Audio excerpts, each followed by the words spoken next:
And we're live. Morning thoughts, morning thoughts, morning thoughts. Shout out to the people going out to work this morning. Shout out to the people coming in from work this morning. Extra special big up shout out to the people who work multiple jobs. I have the utmost respect for you. Shout out to my entrepreneurs, my stay at home moms and pops, my retirees. Shout out to the drivers. Shout out to the Uber driver, Lyft driver, truck driver, taxi driver, food delivery drivers, round town and long distance truck drivers. Shout out to the crossing guards and the school teachers, law enforcement personnel, medical field personnel, military personnel. What your job description is you? And the soldier and no, I can't shout out no thief. Just not say if you get up and you get out and you work for yours and you're not thieving from nobody else, robbing others of their own, then are you we are talking about. Productivity and progress is what we're talking about. Big up to you and shout out to you. All right. I see lovely Anika in the building, bright and early. Lovely Anika, big up yourself. Let's give some shout outs from the top of the chat and then we can get into our topics. We have a few topics to run through this morning. We have about 2 hours to 2.5 hours to get through it.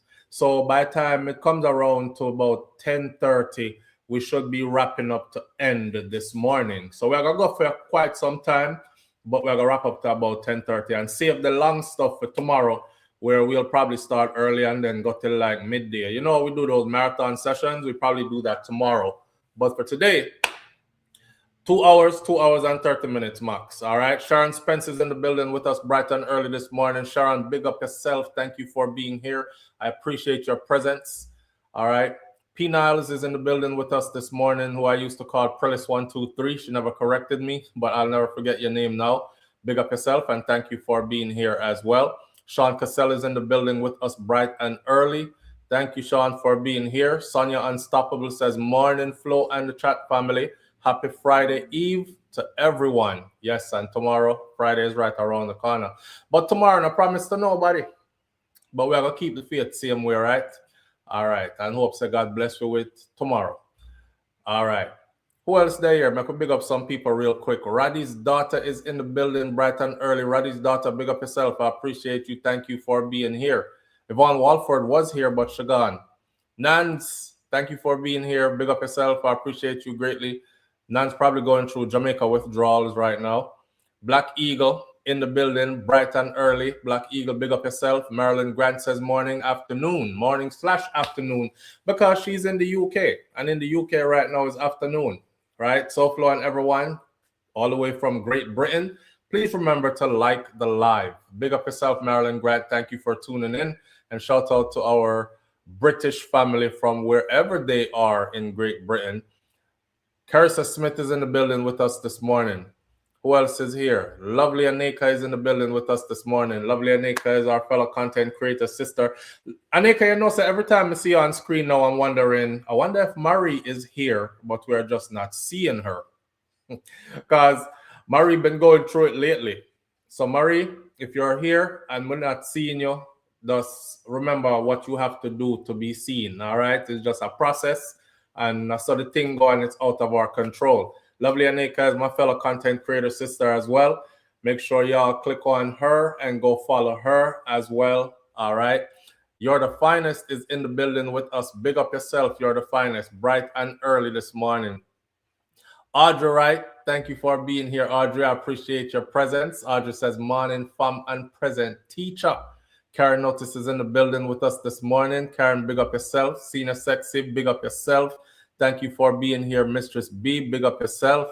Audrey also says, please hit the thumbs up button as you enter the live. And of course, we can big up everybody that's in this live this morning. Gigi Romecki is here with us this morning. Can't make it every morning, but we do appreciate it when you do make it here. Gigi Romecki, thanks for being here. We appreciate that. All right. Banches is in the building with us bright and early this morning as well. And that's where we are going to stop with the big up for the morning. And we're going to get into our topics like right away. All right. So there's a story here that I find super interesting. Again, before I move forward, I have the slides lined up this morning. Hopefully everything works so we can change the background to match the stories that we're discussing, right? If not, we're going to stuck with part we're stuck on. We still have to go deal with it. But I love this picture right here. This is for those of you who don't know or haven't seen it, but quite a few of you have seen it before because it's not the first, second, or third time I'm using it. I just keep it in the arsenal to pull out, and it makes me feel good. Look how beautiful Jamaica is, though. Eh? This is down at Westmoreland, people. This is how beautiful that place is. And this is a regular road that you see right here. This is not no off somewhere where no, this is just regular Jamaica, and this is regular road where you see I go right. That's all. Right? And I told you before, like you just travel with your swimming clothes and you just pull over up on the beach, right? That's all, and just jump in the water and swim. You don't have to go pay. By the way, the whole conversation surrounding private beaches and all these other things in Jamaica, I'm not going to get into it this morning, but I'm going to say that there are beaches in Jamaica that, like these, that are still available. Now, what you have to remember is this is a prime piece of real estate, because you see that little piece of land over there, so don't think that somebody don't want to build a hotel on this piece of land right here, so all inclusive. And then this nice piece of beach is right over here, right in front of their hotel, where they can privatize that beach, redirect that road, round that to somewhere else, and take over them area here. So when you hear the stories of Jamaica, losing its coastline, these are the beautiful sites that they are selling out at a rapid pace. So just take a good look on it. Imagine that being free for the people, and then you go back in a couple of years and the road don't even run through this no more because all inclusive is built right there. The road is redirected, and that big beautiful piece of beach right there is for tourists only, or those who can afford to book into that all inclusive will be able to go there. Real thing, may I talk. All right. So let's get right into our topics. This morning there's a story here about a opera singer named Jubilant Sykes. I listen to all kind of music. Jubilant Sykes is world-renowned opera singer, and I took to him especially because Black opera singers are few and far. The prominent ones are few and far in between, and he is really good at what he does, right? Well, he had a situation at his house with his son, and we're going to have kind of a broad conversation around it because, it's worth having. I mean, when do you let go of your children then? And remember a long time ago, I did a story where I said, you have to be careful who you allow to live inside of your house, because your house is where you lay your head to sleep. You close your eyes. You go unconscious, trying to rejuvenate and get rest and replenish yourself. So whoever is locked in those walls with you, in those doors with you, should be somebody that you can trust. Think of how vulnerable you are when you go to sleep. We're going to get into the opera singer Jubilant Sykes story. There's another story here. Father of the slain 10-year-old yesterday did interviews and said a whole lot. Also, other people are talking. So basically, the little 10-year-old girl from Trelawney that we told you about, the two guys that I saw in the video that has now gone viral on social media with the two men laying in the back of the police truck. And it turns out that jungle justice was exacted upon those two individuals. It was the father and the son. That story, we're going to go deeper into that story this morning because we have more information concerning that story. And also a message here that we're going to discuss as well about the safety of our children, especially on the island of Jamaica. We're singling out Jamaica because that's where this story took place. All right. Then we're going to talk about Jamaica receiving lots of deportees. And then we're going to talk about Ninja Man and Ninja Man's fight for freedom. I don't want to ask you where to start. I'm going to lead the charge, so I'm going to start with Ninja Man because that's how me want to start with today. All right? And then we'll go into all the other sub stuff. After the Ninja Man one, we can go into, I'll probably ask you where to start, and then we'll take it from there. One of my computers is acting like it don't like me this morning, maybe because I have too much open on it. And I was just telling wifey yesterday, say I've had this computer before I met her. That is how old this computer is. Not the one that I'm on right now. The one that I'm on right now, I did have to spend a nice piece of change not a couple of weeks ago to get this one, the one you're seeing me on. But the one that I monitor us on, I have had that since before I met Shakira. And me and Shakira are going into our 11th year of our relationship. So you can see how me hold on to things. All right. All right. Let me see. Flo, you feel say Andre was an A1 student growing up, or Audrey was an A1 student growing up, or she got a second chance at school and she decided to stop sculling school, show up early and learn this time around. Jerome. Jerome, you start already, bro. Listen, don't draw me out. That's between you and Audrey. Audrey, Jerome say he used to skull school. I think Audrey would. I don't think Audrey ever sculled school. She looked like not the type to have ever sculled school. Not true, Audrey? Have you ever upgraded your RAM or even clear your cache? Says Banches. Yes, Banches. I've done all of that. But the computer is just old, outdated.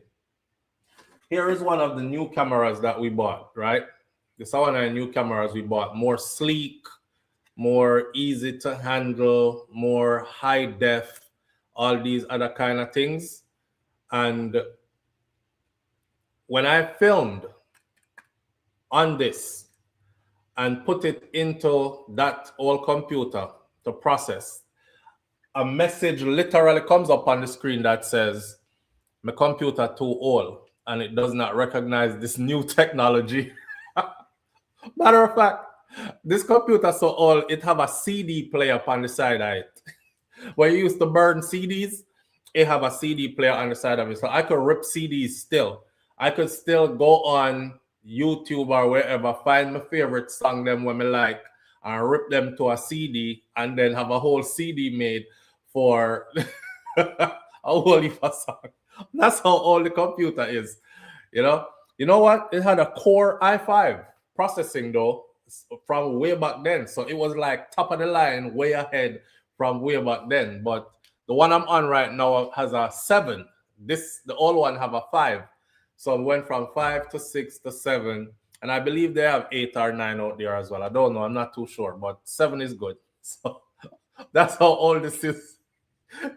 My son said, Dad, because I was like, Kosi, it's not that old. And he goes, Dad, it has a CD player on the side of it. Nobody even uses CDs. Nobody even uses CDs anymore. So I said, okay. So the computer just old. It's done its time. It's done its time. Start with the story about the little girl. No, I don't want to start with the story about the little girl. I want to start with Ninja Man first. What you say? No, lovely Aneka, you're going to make me have to ask the audience. Audience, you want to start with Ninja Man first or you want to start with this? Let's narrow it down to 2. Do you want to start with the little girl first or do you want to start with the story about? If you want to start with the little girl first, put up a 1. If you want to start with the little girl, with Ninja Man first, put up a 2.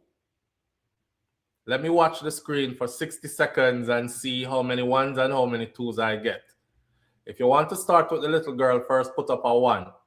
If you want to start with Ninja Man, put up a 2. This will be all right. I say 1, I say 2, I say 2. 1 for the little girl, 2 for Ninja Man. All right, me have a 1, me have a 2.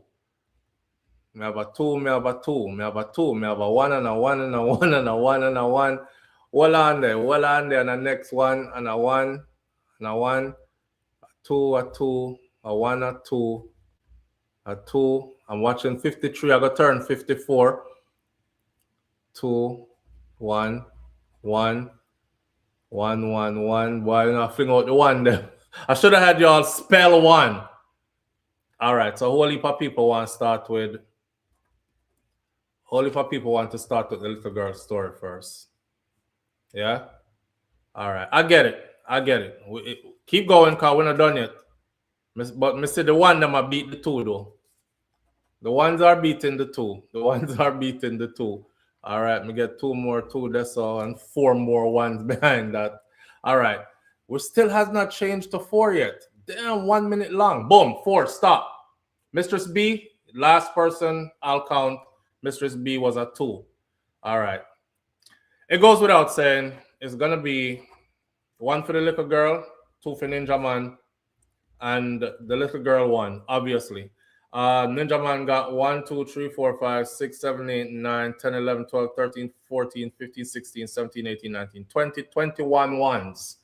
And the 21 twos rather. And the little girl, which was the 1, she got 1, 2, 3, 4, 5, 6, 7, 8, 9, 10, 11, 12, 13, 14, 15, 16, 17, 18, 19, 20, 21, 22, 23, 24, 25, 26, 27, 27 ones. So when I want to start with the little girl, I'm going to start with the little girl.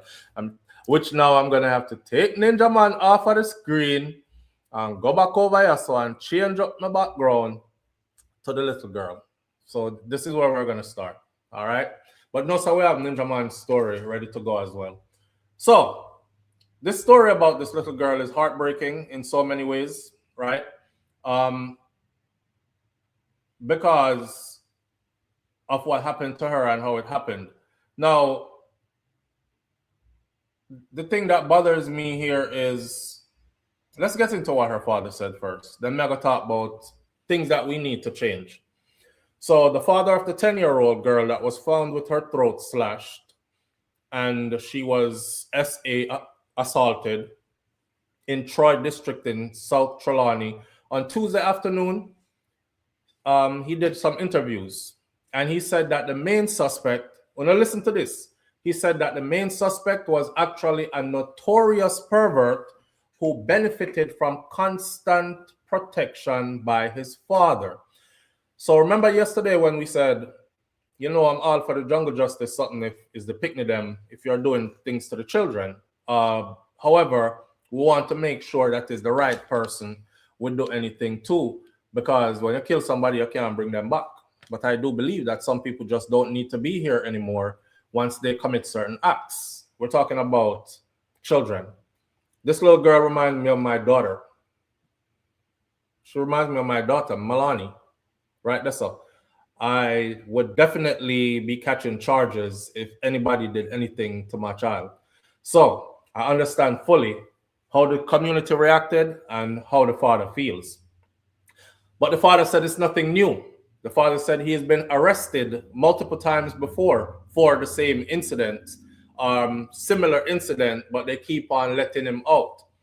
Basically, some of the people around there are saying, you know, it's kind of like him always a free ground, a little girl them around here, and every time him get arrested and them let him out, everybody I talk about, or some people I talk about, just give him a blind man. Like, you know, say I throw him not too right in him head still, and these kind of things. But he's been warned many times.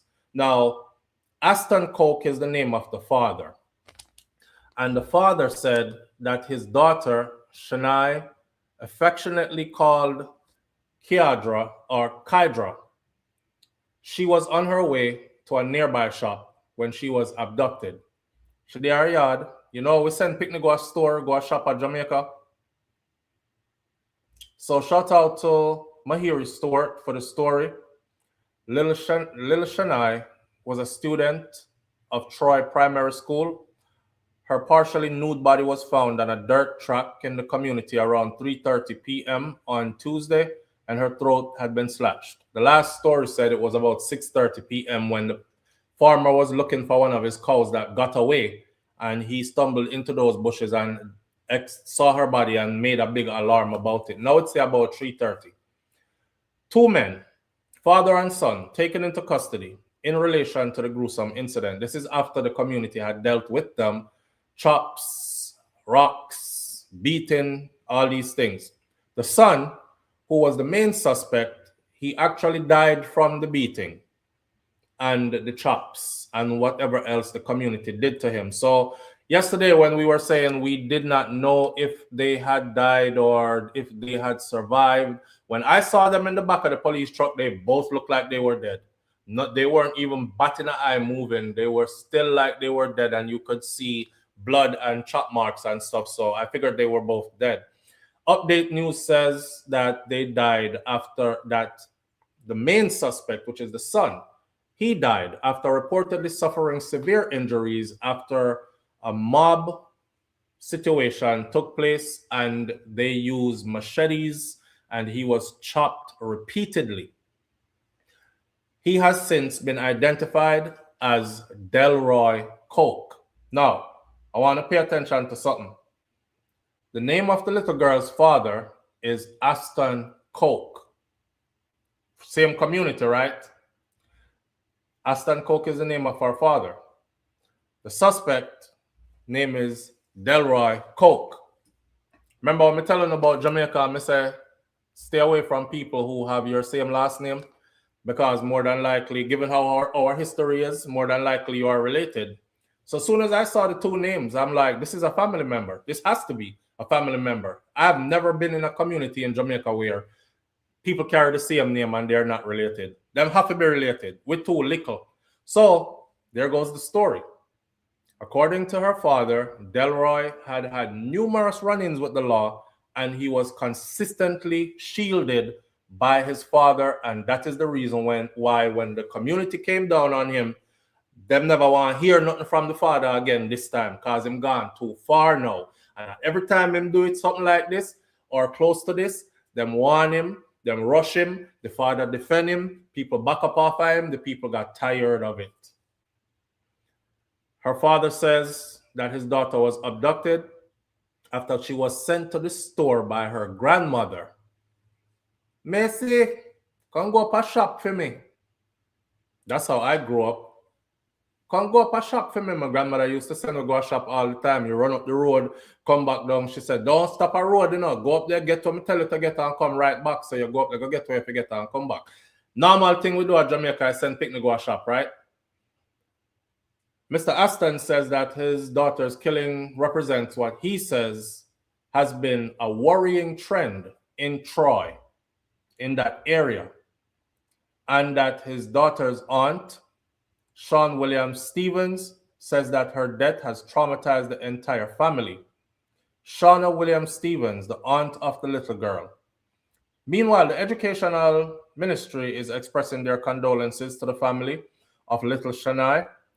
The parliamentary secretary in the ministry of Senator Marlon Morgan. Senator Morgan says that a team will be deployed to offer psychological or psychosocial support to the school community there. Another traumatic event. And over the years, we have talked about these things where I said, majority of people in Jamaica has witnessed deep levels of violence and have not been taught how to deal with it and have not processed it properly. So we internalize it and we just move on with life until it becomes normal for us. That is the reason why today when you see a man beat him gun, bow, bow, bow, you see Jamaicans running towards the gunshot like who that shoot up the place. Like them not duck, and crawl upon the ground and run, go hide back or something, until them see somebody actually catch gunshot. If them hear gunshot, them run towards it. If them see somebody chopping up somebody, them take out them phone and run towards it. Like when they see danger, they run towards it. That's a conditioning that was done to us over time. Because when media Jamaica grow up, as man pull out machete, crowd disperse. Everybody run gun. Me no want him chop me, I run go way down there. So now they actually circle around it and watch it, right? So meanwhile, he's saying that he's sending, this is Senator Morgan, he's sending help, psychological, psychosocial help for the individuals in the community and the school. She was well known in her school as well. Everybody knew her. She knew everybody. Her father said in his interview yesterday that to show you how of a caring person she was, she actually memorized everybody's full name. So when she greeted people, she would greet them with their full names. And people used to wonder how she can remember everybody's name and them whole name. But that's just how she was. She was bright in school as well and doing really good. Of course, Senator Morgan is cautioning the communities to refrain from exercising jungle justice. That's the politically correct thing to say. He's a politician. Him gonna say that. Him shouldn't say nothing else. We not really hear that part there. He's urging the citizens to develop a culture of reporting suspicious activities that they see against children. It is also said that the individual is actually a cousin. The guy that is blamed for and has died from his injuries, who they say did that to her, is actually a cousin, family member that did that. Right. You know, the danger is usually much closer than we. I mean, most of y'all in here know this already. It's cliche to say because a regular thing. But the danger is usually closer than close, you know? It's usually under your roof or just right outside your door. It's usually a family member. It's usually an uncle or a cousin or an older brother or an auntie. Or so yes, woman, me not gonna left for no outside neither. Or an auntie. Me hear one little Jamaican, not little, she ain't little no more. She's a woman, but she talk about how when her auntie skin her out and nyam out her sitting one time, she was very young. And that's when she started going down that route and all these things. So woman involved too. Predators aren't out here just men. These are things we need to keep on repeating so our people them wake up, because everybody has been conditioned to think when you hear pervert or rapist or this or that, everybody look for a man alone. And of course, again, it's another man.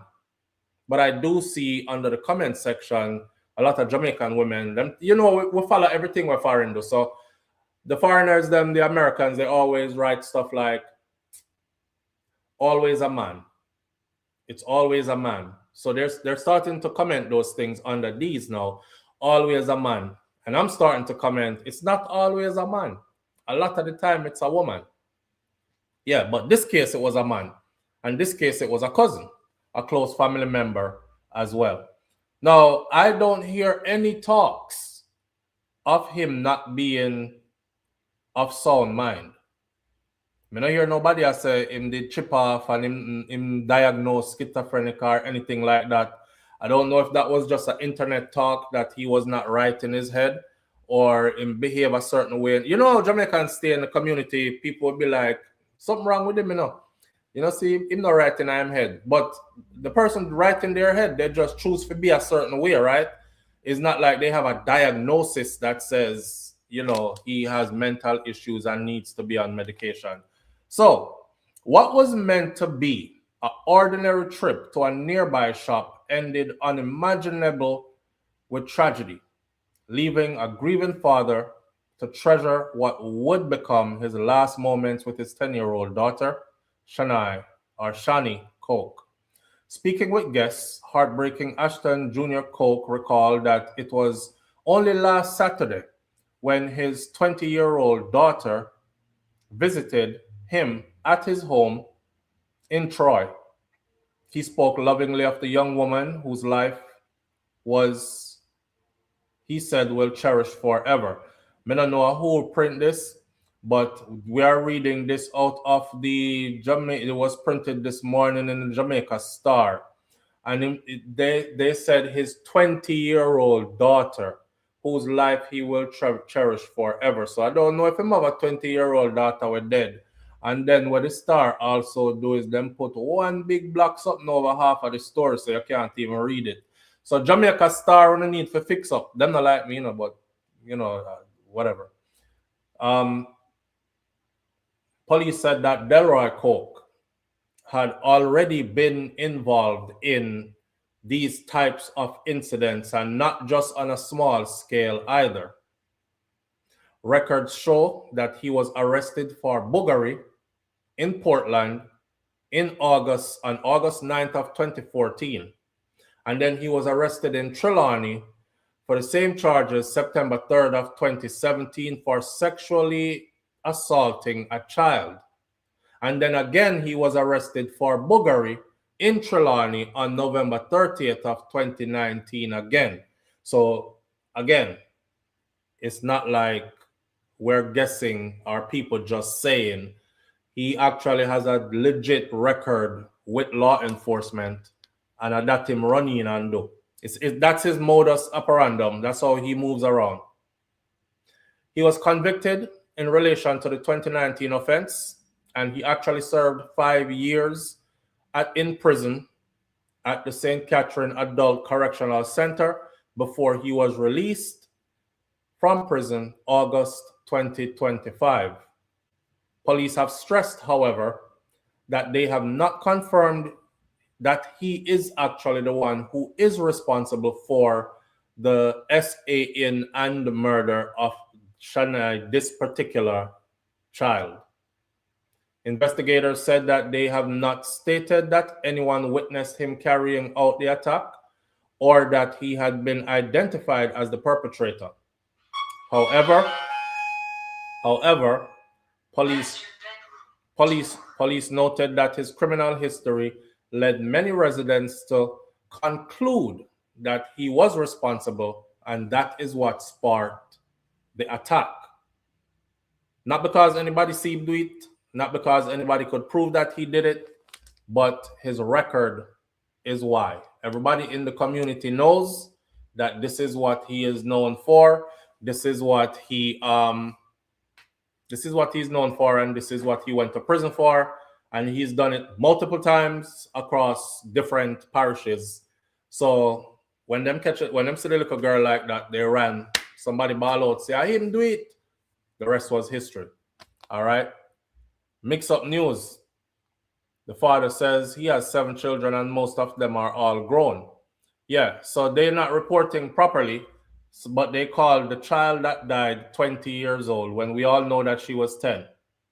And the father did an interview where he said that was his last day with his child. And he didn't know it was going to be his last day and her life will be cherished. But the star writes him 20-year-old daughter, and that was his last day with her, which we know that wasn't. Right? Now, yeah, it's a sad situation. But here's the thing that I want to talk about with this, though. Because nothing that we say can bring this little girl back, right? And we can sit here and we can trauma bond all we want to, and, you know, oh, this is sad and all this other stuff. But Jamaica, some of the things that we used to do back in, I want to hear me out clearly. Some of the things we used to do back in the day, we can't do it again. Okay, we have to change that. Like leaving your children in the company of family members or close around them without supervising because you trust them so much. That need to go. Things been happening from way back then because a lot of grown people today have stories about what uncle did and what cousin did and what big brother did and what even father did. So it happened from way back then. But now it's even more and way more than before. One of the main things that is Jamaican culture is, come here, little boy, come go shop for me. Come go shop for me. Come here, little girl. Come run, go up and shop for me. We need to stop doing it. We need to stop doing it because that's how she lost her life. And she's not the first person who lost her life like that. There's another story of a little girl who her mother sent her go to the cook shop down the road. Because her mother said, me not cook today now. Me not feel like me want cook nothing today. What's your name there? Food down there. I'm telling her, say, Jamaica cook shop them nice. You know, if you cook at your yard no more if you live near one of them cook shop because you're getting the same food you would cook at your yard. And you know, so you have to can cook good. If you have a cook shop in a community, because people will make you know, say, me nah come down and yam down your plaka food. Me can cook better than that at my yard. So when you see a cook shop a sell out food, you know, say, food are cook good. And a little bit of money for it, you know. So people normally go cook shop, but stop sending the damn kids them. Or sometimes I say, the evening is changing into night, like that dusky hours there, to start to get dark, and you hear big people talk about, come here, little boy, come run, go up a shop for me. And shop the way up there, so and the little boy have to go in the darkness. We can't do that again. That is exactly how she lost her life. Her grandmother said, come go and shop for me. And look who was waiting. And the sick part about it, if it was him, because like the Jamaica Constabulary Force said, They did not put out any information that he's the one who is responsible because they do not have any proof that he is the one that is responsible. He was attacked by a mob from the community and beaten and chopped and killed because of his record. He had been arrested multiple times before. He had been accused of buggery and SA assaults before. He had actually done prison time for stuff like this before. And that is why the crowd run down upon him. But the police and their investigations have not connected him to her. So I will say, if he was the one who indeed did it, look at who do it. Your family member. Who knows say a granny probably send you go shop, draw away in the bush. And anytime you see throat cut and all these things, right? You know, says somebody who knows the person and they're afraid that they're going to tell.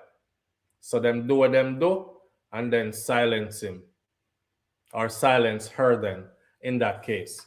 So that's all I wanted to say on that. You know, the old time ways of doing things, as much as we try to preserve culture and all these things, we are not living in those times anymore. Back in the day, one time my grandmother said me go a shop. If me stop a roadside from my yard up to which part the shop there, and it wasn't that far, and somebody see me would have hear something like this. Where you do out here upon the road at Eagle? No shop Miss Ruby send you.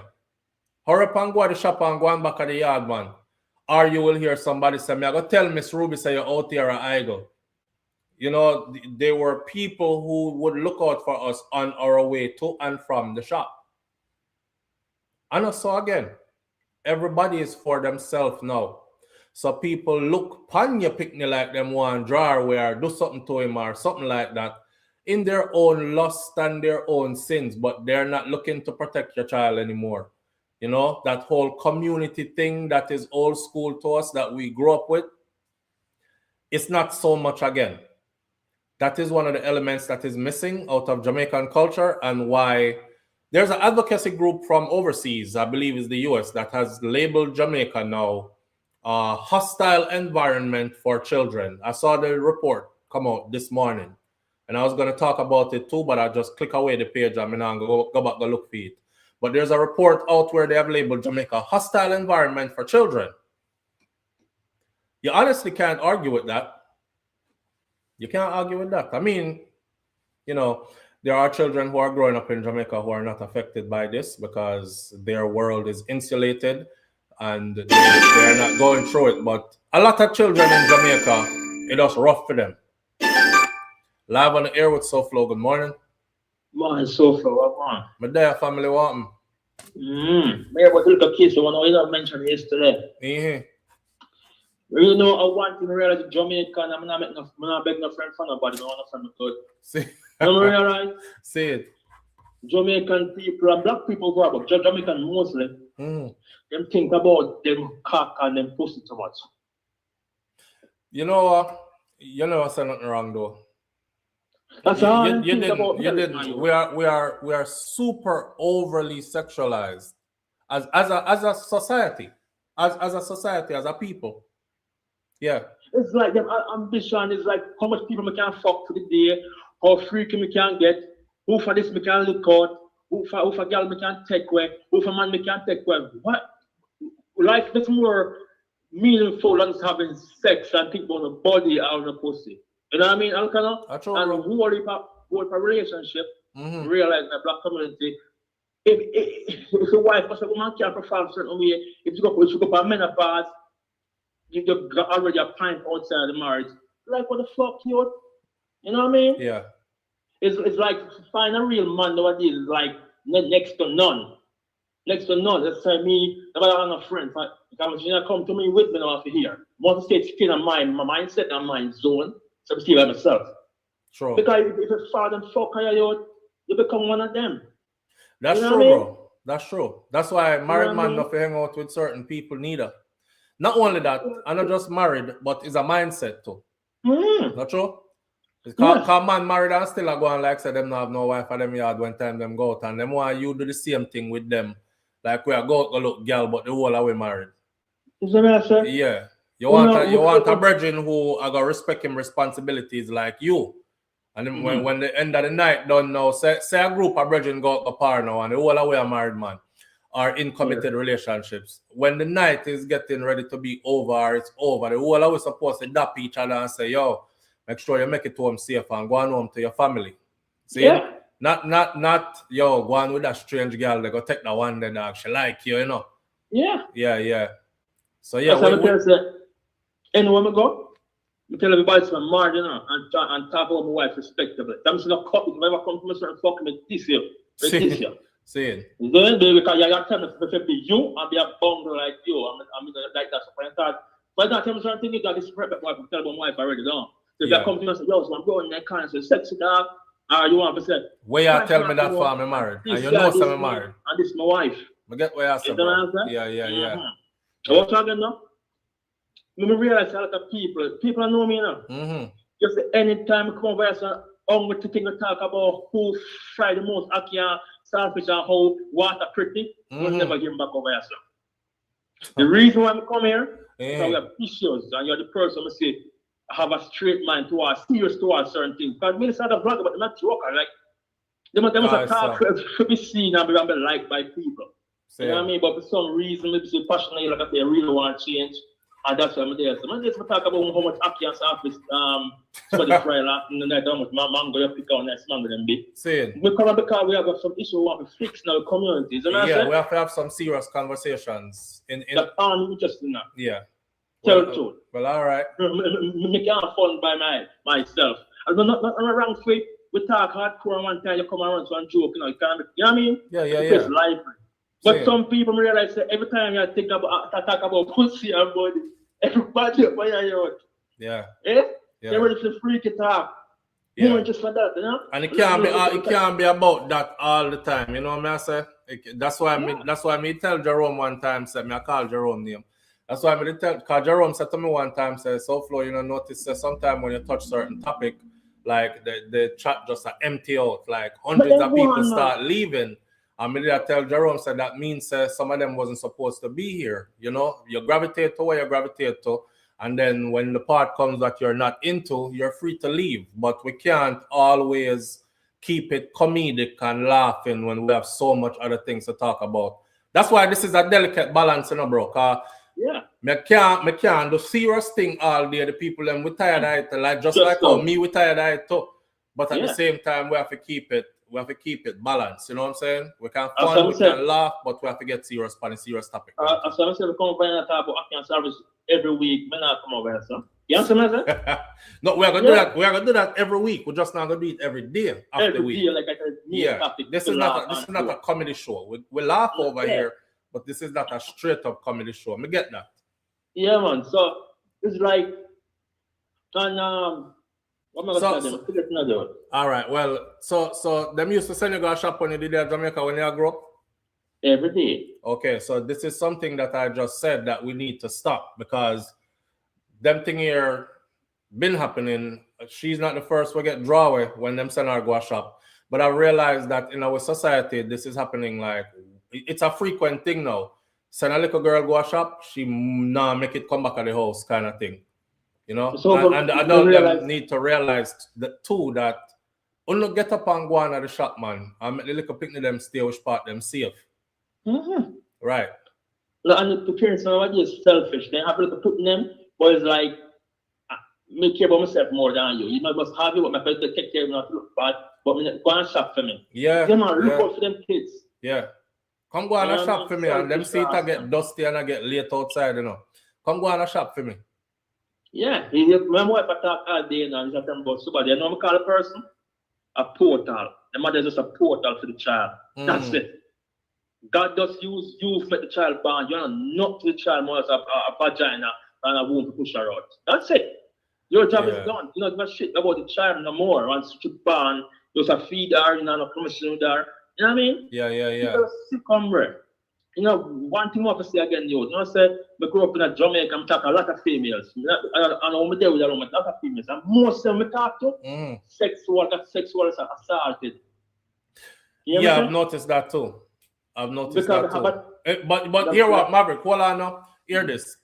You see, me can say the same thing. Like we did a couple of shows on here already, and majority of Jamaican females can recall at least one incident where they were assaulted, forced, Yeah, coerced, that kind of stuff. But here's the thing, and not just the female them, the man them too. the boy picking them too, a ton man now.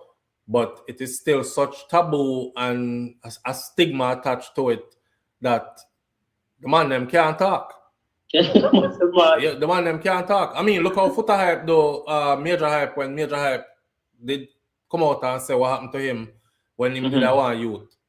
The first thing my boy I say is, yes, me know, that's what, me know say, a long time, me know say my bottom man, cause a long time man I touch him up and sitting, I'm like, that's the wrong response right A long there. time man a victim of me. Yeah, but a long time man I do things to him and that's why I'm still son. But didn't know, that's not the response. But that's the response we get, and that's the response that majority of our culture will give it once is a boy or a man. But the girl them free for say, what happened to them? And everybody is like, them somebody if you find him and kill him, tell where who do it to you. That's shameful. But when time is the other way around, is the boy fault. How old you was when it happened? The boy said 9. Them said no man couldn't touch me when me did a 9. I wanted it. Any boy touch me when me did a 9, me stab up that blood and me make holy padines and fling rock stone and lick him down and blah blah blah.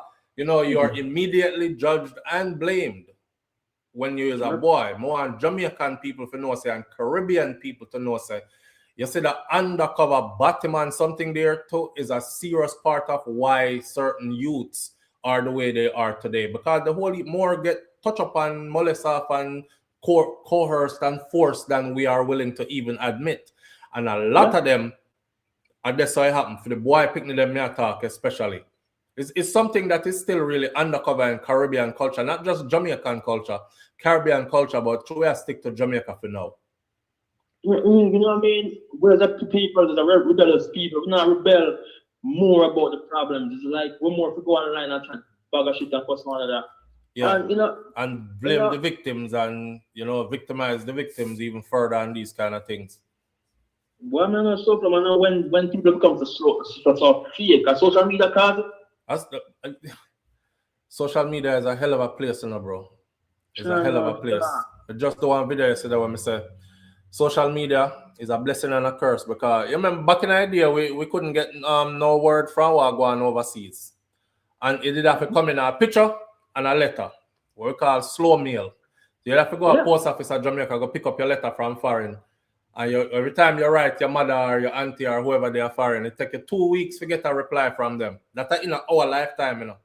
And then look at us now today. We can just jump on our FaceTime and right away, if the dog walk behind them while you're up on the phone, the dog just walk behind them in the same minute. So we can see everything we are going on foreign now. Them can see everything we are going. We can see everything we are going back a yard. So that way social media good. But social media is a place where it also created this fake sense of reality. Like whole heap of people out here, let me say some things. Whole heap of people out here don't even value good people no more because of social media. Them feel like good people come in like whole heap of fruits will grow up on tree around here and you pick one and that one have one worm in it, throw it away, pick one next one. Pick one next one. There the bird pick that one here, throw it away, pick one next one. Like that's how good people are dispensably, you know what I'm saying? People do it in a them relationship. Them do it. Nobody is committed to them relationship anymore because them have 20 people in and 50 people in them inbox and somebody look them and somebody like them picture every day. So them said that person here really like me, you know, them start look on them spouse like me can't get better than you. Cause them see somebody online where them say he looks better than who I'm with or she looks better than who I'm with. You know what I mean? People delusional because of social media. And parents not even raise them picking no more neither.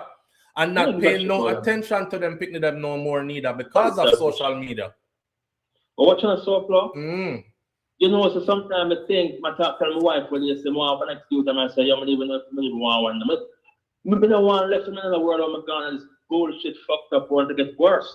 That's why I talk something like that. And they say, when we gone, Jesus Christ, you're not gonna have Because we are whole of the thing with moral right now. No? Not even, you know, bro. Because we can't really even say nothing to who are the one them who this is there tomorrow, and we are gonna be elders when them be grown adults like we are now. We can't even say nothing to them today now. Me see a video yesterday, right? Some youth get off a school bus, and then there were other youths in the community, and the youth them a get ready for fighting at the road. And one elder, him go up to them and I try part them. Him say, youth, this is not what we're supposed to be doing. We shouldn't be fighting each other. You know what I'm saying? You know, so when a little boy say, he said, man, get your old ass away from me and don't say nothing to me. So the man said, little brother. He said, don't little brother me, nigga, you ain't my brother. I don't know you like that. So the man keep on, I try talk to the other one now, forget them if you don't fight. Here the little youth to him. I got something under my shirt for you. Say something to me again. Say something to me again. All the man I try to tell them, say, don't fight each other on the living in the same community. Just go on home. The little you tell him, say, me have something under my shirt for you. Say something to me again. And he tell him more things too. If you see a video and tell him more things about, man, take that righteous shit down the road. We don't want to hear none of that shit from you. I said, I'm going to talk to the elder, you know. So they work. But they work with, you know, I want one man my age, you know, almost touch 40, I go about going to 40. You know what I mean? So from my age, I come out at 30. We walk come out at 30, going to 40. And you know, so some young would work at the same place, I know some other thing go on, and the youth must push and touch my man. Say, hey, you never see my man? Yo, I'll kill you, nigga. Where fuck you think, nigga? So I talk to big man immediately. Immediately. Same time I get angry. I say, bumbuckler, this is not safe. Because like I have a thing for younger generation that I show them say, yo, we're not as bad as I want to think with me. It's like so of a vision and them disrespect me or shock me when I do this. Yo, man, so from I think but when I done probably another cuff with that in the rest. No, brother, I stay out of them part. Me stay out of them part because through badness the constructive. Listen what me I say to you. Especially grown men. Listen what I'm saying to you. Our badness was constructive. If we are gonna bust somebody head, it'll be because we and them did have something. You see, new generation, for them badness careless. Anybody can kill somebody, and them youth here will kill you before them can think about it, and then later on them say, I didn't really mean to do it. You see, there's a difference. So me stay way out of them way. Them kill for no reason. Like at all. When you say them, me mean them kill for no reason at all, bro. You not gonna kill none of them for no reason, you know? Yeah, you are sitting there waiting for things to escalate. Then you are gonna say to yourself, say, all right, it reached a boiling point now. No, me have to go show him a lesson. Him reach that's a long time. He's 0 to 100. You are 0 to 10 to 15 to 25 to 30. You take a slow build up. You see them youth here? Enough of them, you know them have the generation of vipers saying, well, them are little crosses here, the one them that stay this way. Not all of them are this way, obviously. But them are crosses here, not this a new generation. Brother, if you want to live long, stay out of them way. Because you not kill faster than them. Yo, they push out their way, you know? They push out there. They demonstrate some youth, you stop at one door, and just push out of the way. For the woman. Yeah. Please. Well, I'm not bully me, man. Big man for them. So, where's the sofa? Come and come out them way because the boss.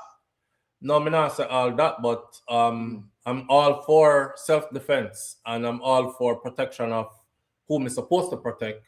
But me not try go to my way if you teach none of them nothing. And me not try go to my way if you rescue none of them from anything either. Because they have this thing about them where the same person will try teach them something beneficial or try rescue them, and you same one them end up kill. Because of outer ignorance. I say something fast. I say something wise for you. You know what's the internet are the forbidden fruit? Like that knowledge, right? Like that forbidden fruit. You know, the book of knowledge. It's like one to name the apple, which is social media. And you know how to filter it, you get F. Once you name the apple and you don't know how to filter it, you get F. You get F. Every information rush to you now. Oh, everything there is. Scientific. At your fingertips. everything, everything, AI, scientific, anything you can think of modern knowledge in a 1 hour. And then here you are, this young person, how to digest that. And then you look if your friend as a fake, your friend a fake because you look fine, you are weird, but my friend I look fine, you realize you look fine, with a boy a premium and but you look out the body a fake and then you become a fake and you think you live wrong and they just smash your body out. Yeah. Yeah. Social media is a lot worse thing. Anyway, I go on listening. All right, brother, manners. All right, good. Yeah, good, good, real talk that. Real talk that. Now, before I take her picture off the screen, I want to finish this part and go on to our next topic by saying this. I don't want this little girl's life to be in vain. You know, sadly, our life can always teach other people something, even if it's a case of our life ended early under tragic circumstances. I don't want the case here just sweep under the rug and we just keep on moving, flip the page and keep moving like say nothing happened. Let this little girl right here, right? And a lot of you probably live a foreign, you're not sending nobody to shop, but we do get viewed by a lot of people who are in Jamaica, steep in culture still, and still do the same things them. Little boy, come go a shop for me. I want to look on that little girl here. You want to look on her. And in honor of her, don't send no more picnic or shop.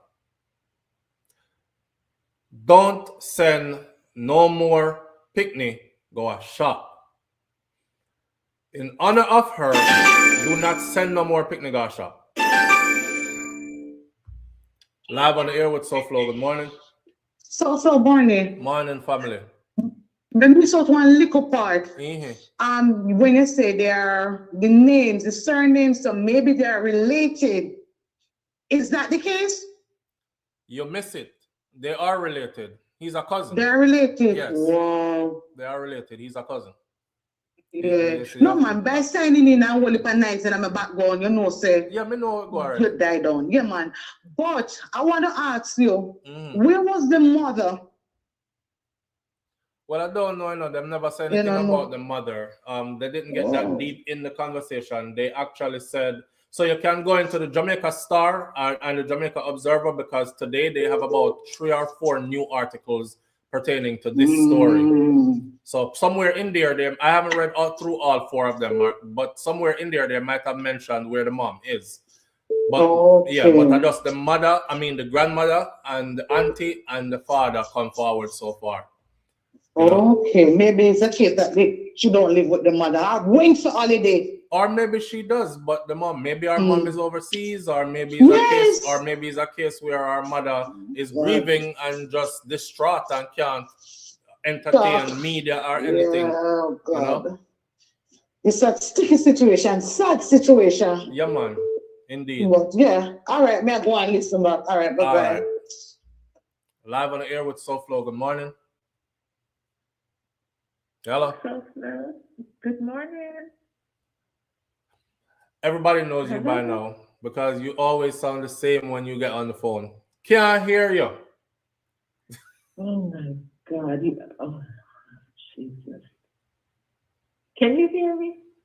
Yeah, we can barely hear you now. You're getting louder, and I know it's just you and the tone you choose to use, the volume you choose to use.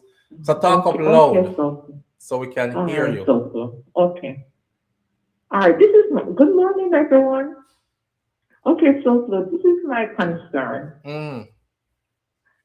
So they killed someone, allegedly that's the person that raped the little girl, because we're not sure. Right. What if the rapist is still there? That could be a possibility. But that's just. Let me tell you something, right? That could be a possibility, but in this case, I also see karma at work. Hear me out. Hear me out. I also see karma at work in this case. You see, nothing we do, we're gonna escape in this life, right? And your karma is surely coming back to bite you. And the law enforcement has released his background and his record. He's done this before multiple times. he never killed before, or they don't know if he had killed before, but they do know for sure that he had been convicted before, tried and convicted, and in multiple cases was accused of and charged with boogery and sexually assault of other children. So, whether him do it or not, chicken came home to roost, and him karma catch up to him here. Now, you asking about if he's being scapegoated for this because of his record, and the real person who did it is actually out there, that's very much a possibility still.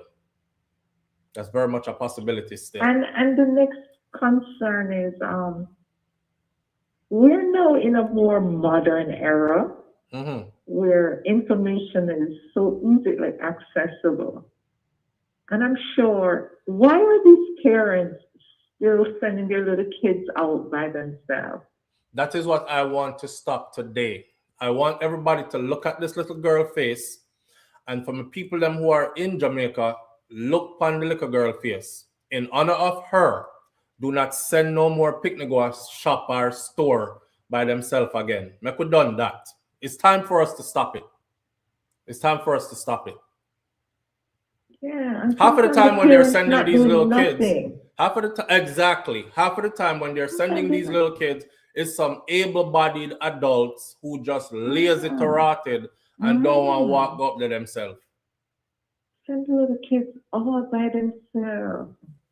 You know, every time you take your car out on the street, right, the possibility that you are going to get into an accident is very high, right? True. Yeah. So every time you go out in public, the possibility that something could happen to you is very high also. So the possibility when we send picnic go a road by themselves, who can't defend themselves, that something could happen to them is super high. And not only that, SouFLo, but it has happened so many times, and we've been saying we're not doing it. And then we have another victim. Because people keep on doing it. I don't know what's going to happen. Does it need awareness, some public awareness? You know, that's what I'm starting off by doing. So we can all use our platforms for the others who are out there to say the same thing I'm saying and echo the sentiment. The Jamaican government officials who tune in and watch our episodes, they can take it to a broader level. The community leaders, the politicians or whoever elected officials, talk to your constituency, your people, them tell them stop, send the picnic them, go a shop. Because stop, send them out. You remember the little boy? Even now we haven't heard anything about him. Yeah. That was a Jaden. That was a different case. Jaden Smith. I know it's a different case, but it's still a child. Yeah.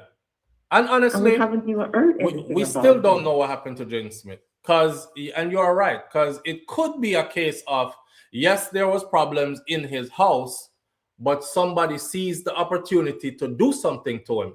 How we know that Jaden wasn't afraid that him going to get more beaten when him go home because the mother of the child fly into the country and Jaden run to somebody who he thought he could have trusted and something like that, and then them seize the opportunity to do something to the little youth. And his being missing probably has nothing to do with the family members. Like, there's so much here to take in and to process, you know? So, yeah. He just vanished without a trace. Without a trace. Oh, my God. Without a trace. Wherever poor little Jaden is. Thank you for what you're doing, SouFLo. All right, my family. Have a good day. You too now.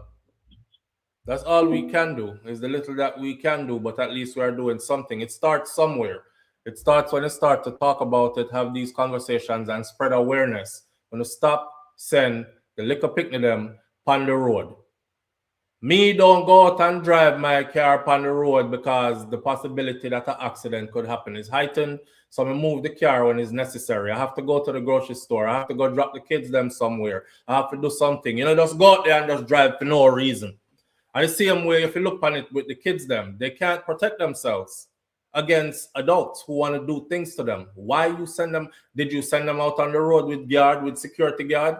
You didn't. You send a kid out by themselves into the world. And I know a lot of people are going to say, but SouFlo, we send out picnic all the time. So why you say we not send them to school neither? That's another thing that we need to change. Because, you know, say, when I was growing up in Jamaica, I see little old me. You remember, I left Jamaica real early, you know. So what I'm about to tell you, and if someone has seen my blog videos of where I come from and which part me did have to go to school. I talk about uphill, down gully, take off shoes and socks, roll up pants foot, cross river, all the real story. You know, when kids today say, this is my dad talking about how it was in his day and then he had to cross a river. No, we really actually did all of that to get to and from school, right? And today, people still send the picnic them the same route, go do the same thing. The picnic them I go school way far from which part them live. Wake up all dark 30 hours in some bushy area. We go catch transportation and then have to transfer when them reach one town to one next transportation. We carry them go one next town. Little tiny picnic them, you know, in today. And then wonder why the kids are going missing. And then wonder why the kids are draw with the picnic them in a bush could do anything to them, and you find them that we keep getting these kind of stories. So these are things that we still need to work on and change. You know, they had the effort that was put forward about the rural bus system, and I was so happy for it because you see where me come from, up there's a dark narrat. I mean, I talk about the only thing you're gonna see around there so is some Pinawali.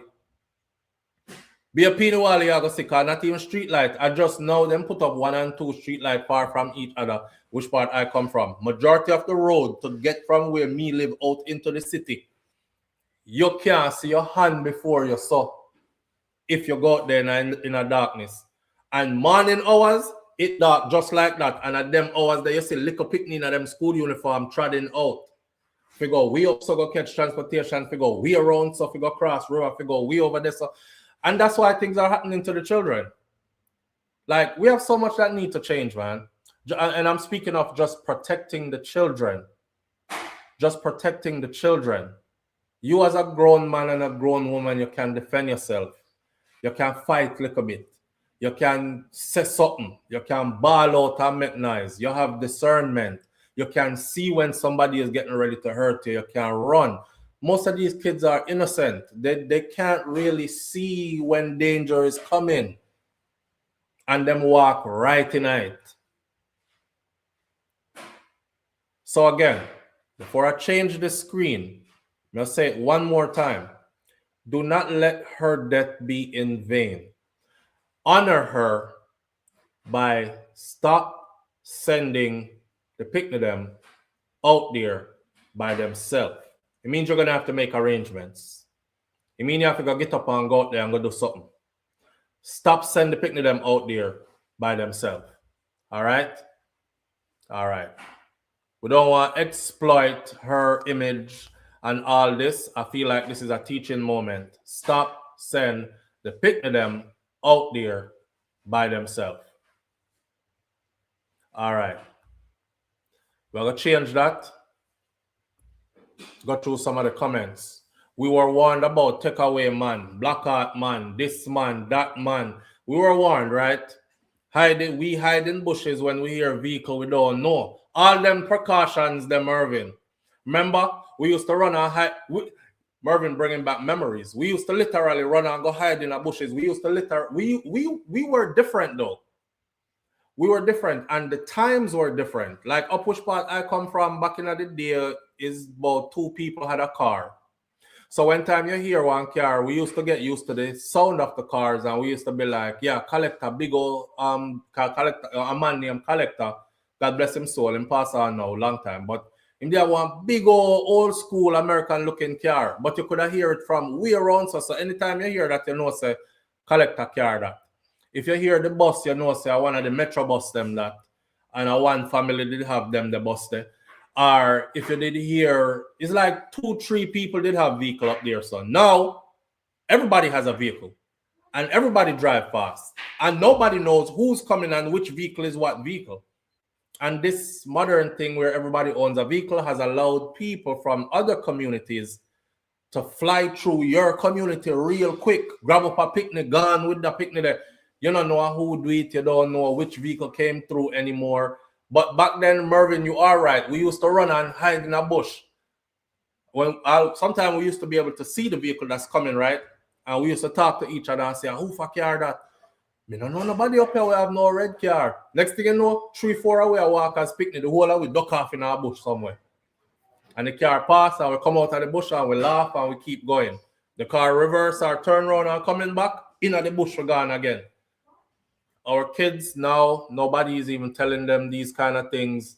Don't talk to people where you don't know. The poor picnic out there, you tell them, but have manners. Hi, them friendly up everybody. Yeah, mother and father have to work to fend for their children. It's not possible for them to accompany them to and from. And this is one of the reasons why you shouldn't have no rotted picnic until you plan for those children. You understand? One thing, I will always big up Shakira for this, right? She in here so she can't hear me. You see, before we even get to the stage where, you know, when relationships start and you're having conversations about trying to find common ground, where is, you know, where you see yourself a couple of years from now, what is your plans for as far as this relationship goes? Do you want children? Blah, blah, blah. That woman, they say, well, after a couple of years together, she said she's ready. But I'm not having no kids if we are not stable and steady. So this whole traveling for work and you gone months at a time and all these things, now we're not doing that, right? And we have to have a steady, stable home. So this whole picking up and moving, and 6 months you're there at Texas and we have to go there. So in the next 6 months you're there at Florida and we have to be there, and moving babies around from here to there, and they're growing up and take them out of this school. I have to go put them in that. She's not doing any of that. So I knew right away. I was like, yo, I want kids from her too. But she not willing to have no picnic until me can show the stability that, hey, it's established. And this is where the children are, will be, and could be raised right here. And I respect that. Not only that, you had to have your finances in place to a point where you know, say, when the children come, things are in place where they won't be hurting for nothing, and nobody is going to have to go run. If go say, boy, you have to go drop off the baby them earlier morning around so. Because me have to go this way and you have to go that the way there, and then someone away have to go pick them back up in the evening, and you know, them now going to spend the day with we and we now going to see them. And so you have to plan ahead. You have to plan ahead. A lot of us have children without planning. A lot of picnic are being made and born with no plan back of that. Just a hot fuck. On a pardon my language. But me have to say it as raw as it is. I just some good sex back of it and breed. It was, and I didn't want to sound disrespectful, but I used to call them oops babies. A lot of we are oops babies. Nobody never planned for you. And that's why it end up how it end up. You know? I made a point to myself, man. I said to myself, I don't want no picnic I can't afford. For one, I said, God, please bless me with children. I love children. My character, I believe, and my genes, this is self-praising, but listen, hear me out. I believe that all these need to multiply and be passed on. More of me in the world would have make the world a better place. And I know them say self-praise is no recommendation, but I know myself, right? So I said, I don't want any children, though, God, that I can't afford. So I got only get the amount that I can actually afford. And then on top of that, as I gain more in life, I can be blessed with more. I don't want a picnic that is not planned for. That's why I can look at all my children and say, things were put in place for you to be here. So nobody who brought you here should be looking at you like, them don't have time for you. Them can't help with this. Them can't fix that. Because you were planned. You were planned.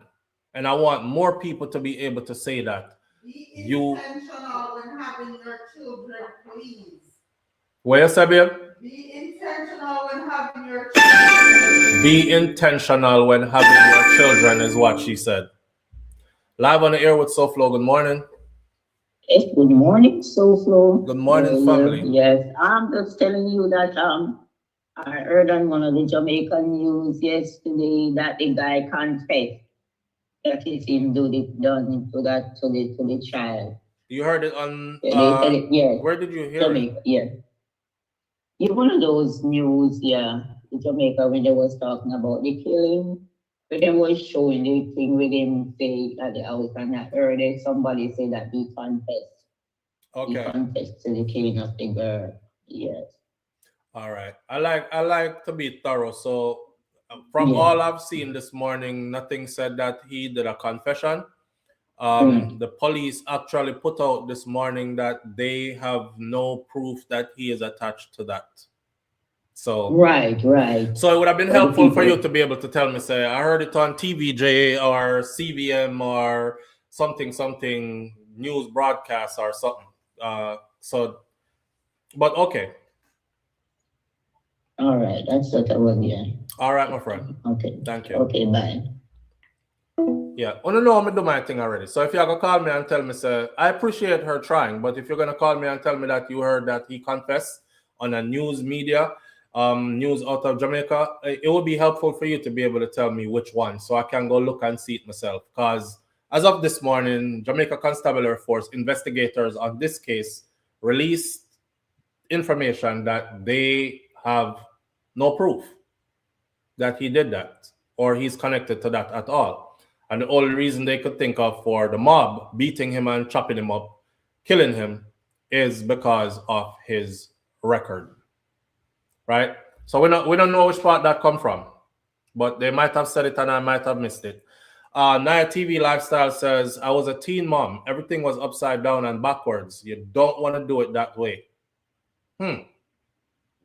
Exactly.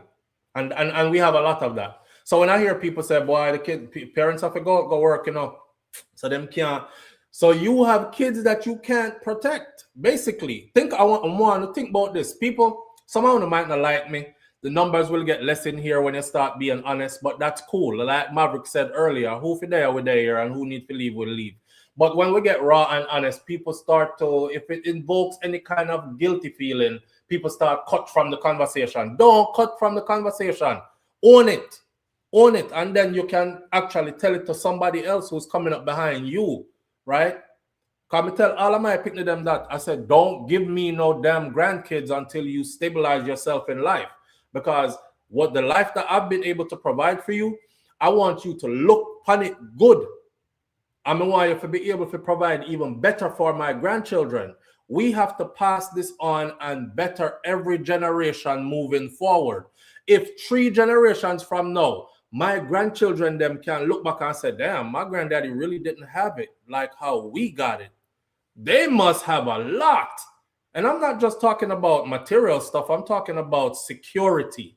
I'm talking about a life where they are insulated, they are cushioned, they are protected.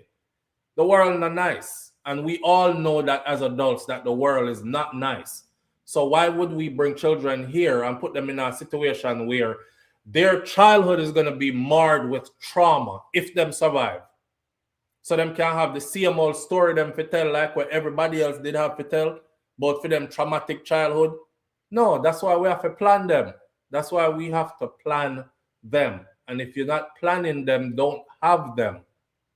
It's just like that. I'm not throwing salt in anybody's wound for those who had to go because your situation don't happen already.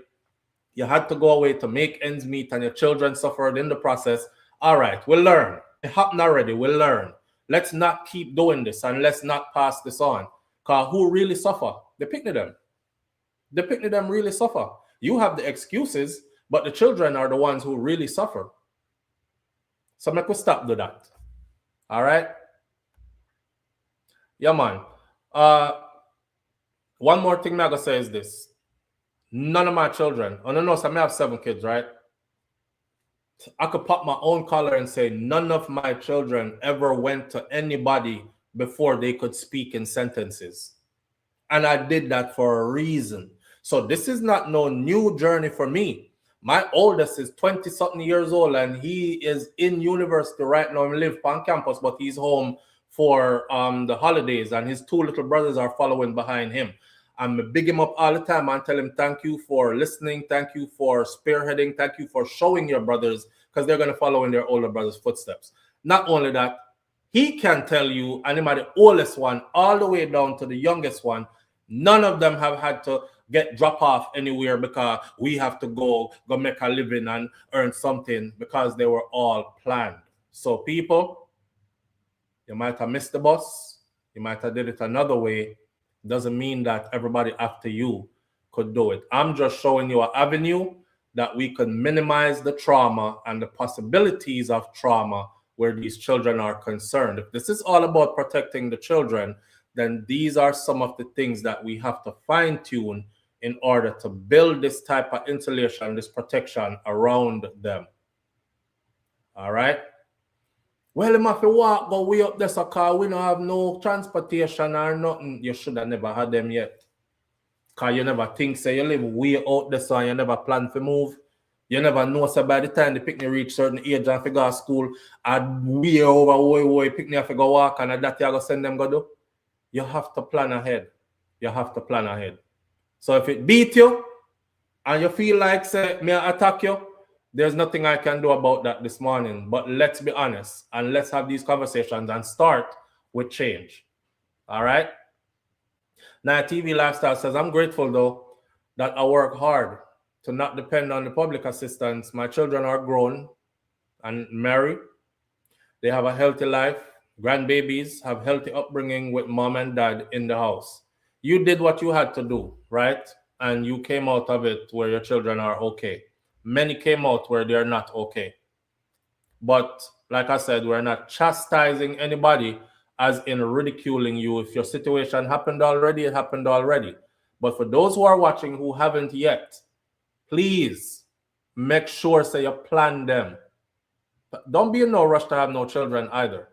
You know, people always talk about, Yawa, you're 30 and you don't know picnic yet. It's okay. Don't be in no rush. I mean, the window might be reaching close, but don't be in no rush.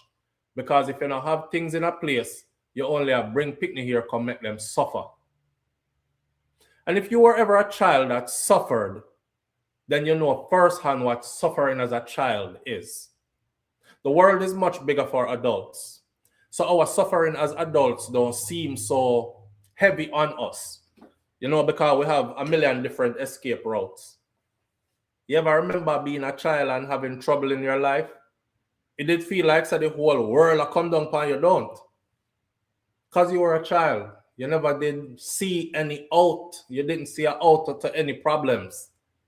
And that's what you are bringing children here to struggle through. Protect the children at all costs, man. And honor that little girl by stop sending the picnic them go a shop. Stop sending them go a shop. I'm not for it. With that said, we're going to move on to the next topic.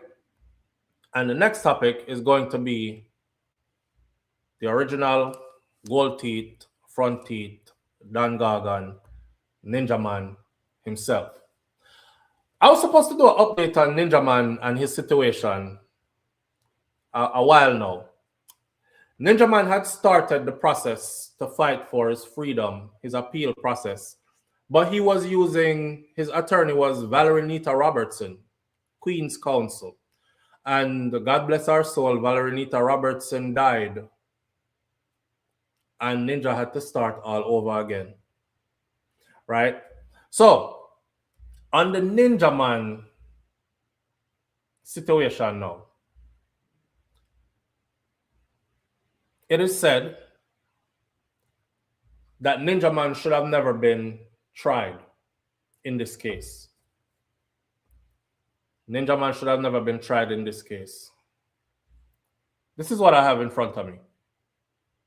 The lawyers for the convicted murderer, dancehall icon, Desmond Ninja Man Ballantyne, yesterday they were in court and they argued before the Court of Appeal that this case should never have even been tried. They said that years of delay has deprived him of key defense witnesses and has rendered the proceedings very unfair. Because people gone, people dead, people missing, people moved away, and now they're having a problem getting to people who were willing to testify on Ninja Man's behalf from before.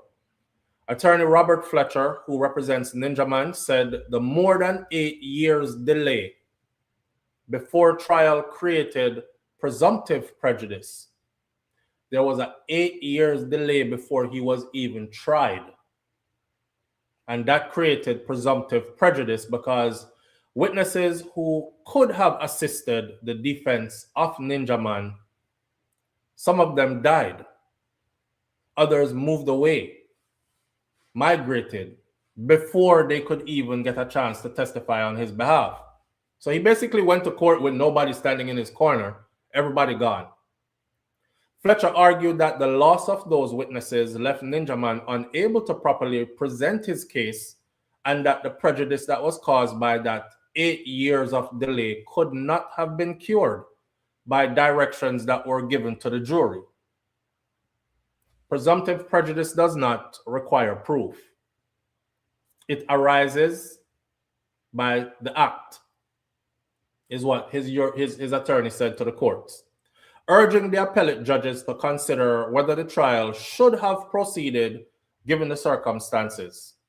Now, the defense also argued that the trial judge made an error in failing to uphold an application for a stay of proceedings on the basis of abuse of the process, which resulted in prejudice to Ninja Man, and it deprived him of a fair trial, which is in breach of his constitutional rights that are guaranteed under the Chapter of Fundamental Rights and Freedom, 2011. Fellow attorney Russell Stewart, he also challenged the safety of Ninja Man's conviction, arguing that the trial judge failed miserably to properly address the reliability of the identification evidence. Stewart submitted that although the Crown called several witnesses on their behalf, the evidence of only two, one male and a female witness, was critical to the case against Desmond Ballantyne, Ninja Man. He argued that the judge's summation was too general and it did not provide sufficient guidance on how the jury should assess the identification evidence. He focused on the male witness who testified that he had known Ninja Man for about 17 years and that he saw him in the community several times each week. Stewart pointed out that the witness admitted that despite all those years of being familiar with Ninja Man, he had never spoken to him before. Not even a hi. He argued that while the witness had the quantity of contact, meaning see him all the time, pass him all the time, because of the number of years that he had seen Ninja Man, he actually lacked the quality of interaction that is required for a jury to safely treat the evidence as recognition. Now, basically what they're probably saying there is, you see him in passing for years, but I mean, could it have been somebody else who looked like him? The possibility. Stewart also highlighted differences between the account of the male and the female who the prosecution used as their witness. And he said that the male witness testified that he saw three men approaching the deceased person's home armed with blunt objects and attempting to get through the gate of the residence. According to that account, the deceased person threw stones at the men before Ninja Man arrived and fired 2 shots in the witness's direction. That was the testimony. The testimony was a little fracas that go on between this guy who died and these other 3 persons, and they were fighting it out, and the brother running in the yard and locked the gate, and them grabbed some things, baton, stone and stick and whatever, and they were trying to bust open the gate to get in there. And they said them call Ninja Man, and Ninja Man pull up on the scene quickly while the drama was still unfolding, and Ninja Man pull out a gun and bust 2 shots in the direction of the individual who they were warring with. They, including his son, who he was sentenced with. The female witness, however, she gave a different sequence of events. So the attorneys are saying that the prosecution had witnesses, but their witnesses gave different accounts of events.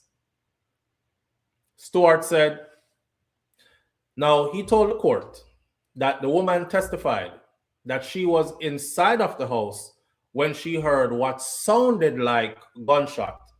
And later on, after that, she saw Ninja Man and another person who is accused jumping over a 6-foot gate with guns in hand. Stewart argued that those inconsistencies required a more detailed direction from the trial judge. He also challenged Ninja Man's sentence, saying that the sentence principles were not properly applied in this case. Representing Janiel Ballantyne, which is Ninja Man's son, King's Counsel Peter Champagny challenged the voice and visual identification evidence against his client, describing it as woefully inadequate. Peter Champagny argued that the main witness had only 2 or 3 seconds to observe Janiel Ballantyne while he was allegedly jumping over a gate with a firearm. He said her attention was divided between Janiel and his father, making the identification unreliable. He also, I don't know if that was a good line of,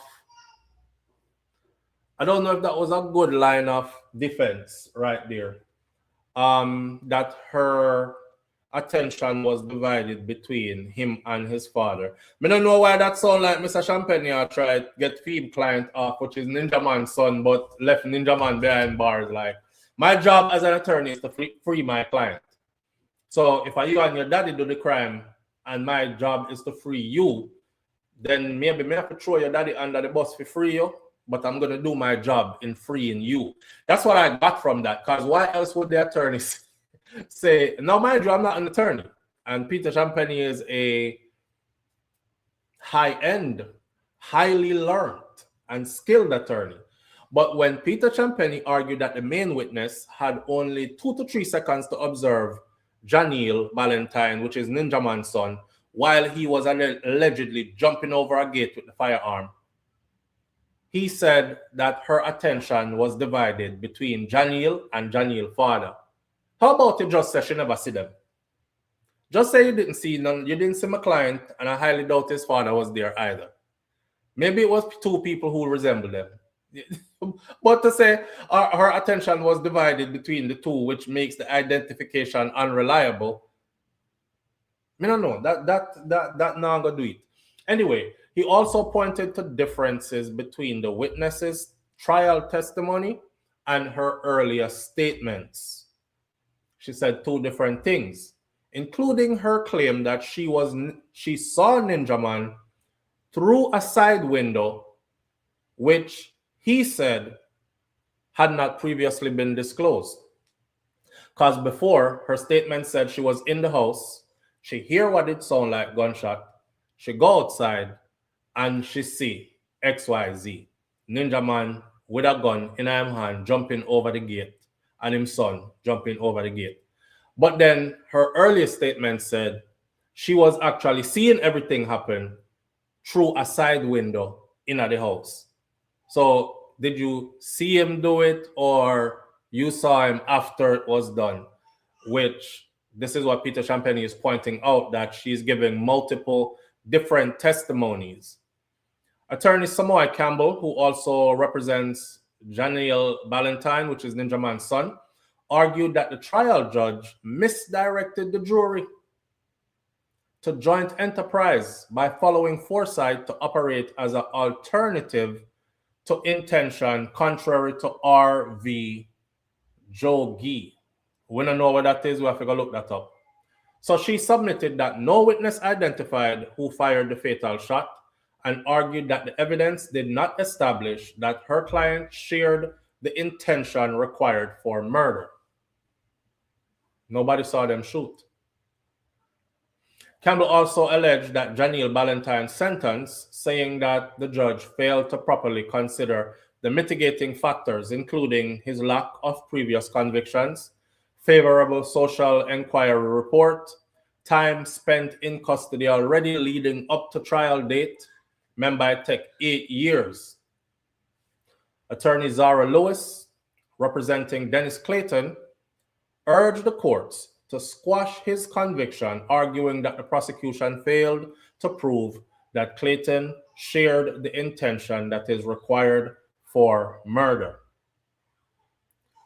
The evidence was so inherently weak that even a properly directed jury could not find that Mr. Clayton intended to encourage the principal to shoot the deceased.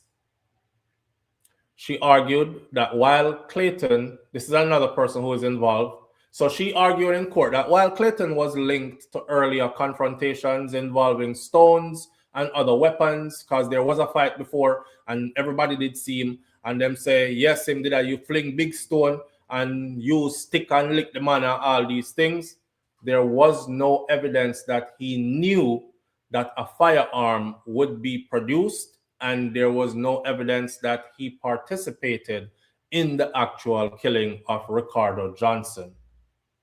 So Lewis also alleged the trial judge directions on common design, arguing that references to intention and foresight confused the jury. She further raised an alleged non-disclosure issue, claiming that the defense was not initially told that a key witness had been placed in a witness protection program. Remember one time Ninja Man case did a go on, and then it took a break, and Ninja Man, I remember because I covered this closely, Ninja Man started having heart problems, and they released in the media, Glean and all of them, I believe it was, that said, when the witness walked into the courtroom, Ninja Man almost had a heart attack, because this is the witness who prosecution had kept in a witness protection program, waiting for this day where they would roll the witness out in court. And I remember somebody saying, you wait till him reach a court. Wait till him see who the defense have. I mean, who the prosecution have. He might catch a heart attack and drop down in there. And I remember at that point, Ninja did have the heart issues and was rushed to the hospital. I don't know if it's because it's who him sick. I do remember him being rushed to the hospital. Case stopped when this witness came in, and him being rushed to the hospital, and he was there, hooked up on some things, going through monitoring of his heart. So Desmond Ballantyne, what the attorney is saying, that they had this, prosecution is supposed to disclose everything to defense. That is your constitutional right. Whatever it is that is going to be used against you in a court of law should be furnished to your defense team, so your defense team knows how to mount a proper defense. That is your constitutional right. They're saying they've never tell we that they had this witness in witness protection all along. So that's another error. Desmond Ballantyne, Janiel Ballantyne, father and son, and Clayton, they were all sentenced to life imprisonment in 2017 after they were convicted of the 2009 murder of Kingston resident Ricardo Johnson and shooting with intent. The prosecution alleged that the killing stemmed from a domestic dispute in Lower Mall Road, St. Andrew, and that the men returned the following day armed with guns and other weapons, and then they opened fire. This appeal is being heard by Justice David Fraser, Lorna Shelley Williams, and Marcia Dunbar Green. So for the people them who are concerned about Ninja Man, he is before the courts right now. His appeal is being heard right now. Will Ninja Man get out, or will they uphold his conviction? That we will have to wait to see. That we will have to wait to see. And on this one, usually I'm able to make a prediction, whether it's wrong or right, whether my prediction turn out wrong or right. On Ninja Man case, I don't know. I don't know because I have a funny feeling about Ninja Man case for two reasons. I've said this over the years. I'm going to repeat myself. I remember social media was just blowing up. Ninja got on social media and they were having a conversation, loose conversation about who are the real Don, who run the place. Now, people, when you know, say, in Jamaica, you don't want to be called a Don. Just the title Don implies that you are the one that give out guns and sanction murders and run the gang them in the area and you control the place. When Ninja Man came, you can go back and look way back when Ninja Man came out in that video and said, me at the Don for Mall Road. Want to see which part this murder happened? It happened at Mall Road. In that area there. So when Ninja did step on the video, me at the Don for Mall Road, I said, that's not going to age too well. And me at the Don for Mall Road, I said that not going to age too well. Fast forward to today, here we are. Because that is the image that was actually used against him in court during his trial. He's Ninja Man. He's very well known. He's a famous artist. He has resources. Them man, they have gun. Remember, say him call himself the original gold teeth, front teeth, Dan Gargan brush teeth with toothpaste, mouth full of gum, and all these things, gun pan teeth and all these things, and gun is his thing. And here's the video of him saying and him run the place around the sun and him at the Don for Mall Road. I said, yup. Told myself, SouFLo, start being very much more careful about what you say online, because some of the stuff might not affect it now. But later on down the road, them can pull it up and it will be something big. That's one. The other thing about Ninja Man case is it took 8 years. And all of us was, and Ninja was out and he was free. And Ninja Man did a work for police. Ninja Man gone to church. Remember, him changed his name to Desmond, to brother Desmond, you know. The Ninja gone church, you know. Ninja used to get on Instagram and send out the hearts, and the whole screen would have full up a heart, and everybody used to tune in. And that me I gonna talk about right now. I'm leaning into it. See, even wife remember. I'm leaning into it. So Ninja was completely changed people. Ninja gone to church. Ninja do shows for the police them, up at them special show, you know, for them alone, you know, and soldier them and everything. Ninja is now become somebody who is speaking to the everybody else. Put on the badness, behave with yourself. This does not pay. Anyway, them said Ninja to perform. Ninja is over there performing. One day, I see Ninja on Instagram. Ninja Man say, I'm tired of the carrot and donkey thing. I say, what that mean? Because the first thing that come to my mind is a carrot and a donkey. Analogy, when somebody is stringing you along, right? Them dangle the carrot on a stick in front of the donkey, and the donkey follow the carrot and which part the carrot go, but the donkey will never get the carrot. The carrot is just used to lead the donkey wherever they want the donkey to go. Ninja Man say, I'm tired of that. And because him start saying no to certain people, anything can happen. Goodly all here, so me get locked up on them thing there. You see, from him say that, my mind instantly flashed back to Vibes Cartel when Cartel did that interview with Cliff Hughes. And he said, well, Mr. Hughes, you know, this is Jamaica, you know, and Jamaica is small. Me now hold on my mouth and talk. And he said, right now you can't hear, so anything happen to me. Me lose my freedom, me lock up or them kill me or something like that. And what happened right after that? Him catch a life sentence. Wait, hold on. Them pick him up for weed first. So we say, weed? Cartel will bust out that and come back a road. At Jamaica this. You know, if them catch people with coke, whole heap of coke and them still come out with no time, sir. Thought he was good. Boom, bust off the weed case. Out of nowhere, a murder case appeared. Oh. Bust off the murder case then. Out of nowhere, a next murder case appeared.